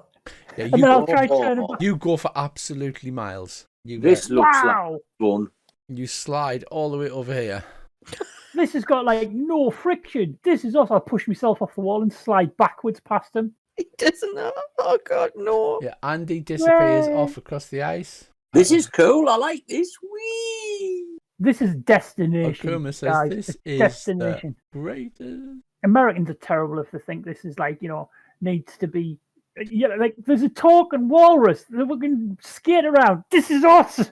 So there's the 4 doors, which you can see, which is northeast, northwest, southeast, southwest. And there are 2 openings to the east and the west, and then there's a larger tunnel to the north, a larger tunnel to the south. I think.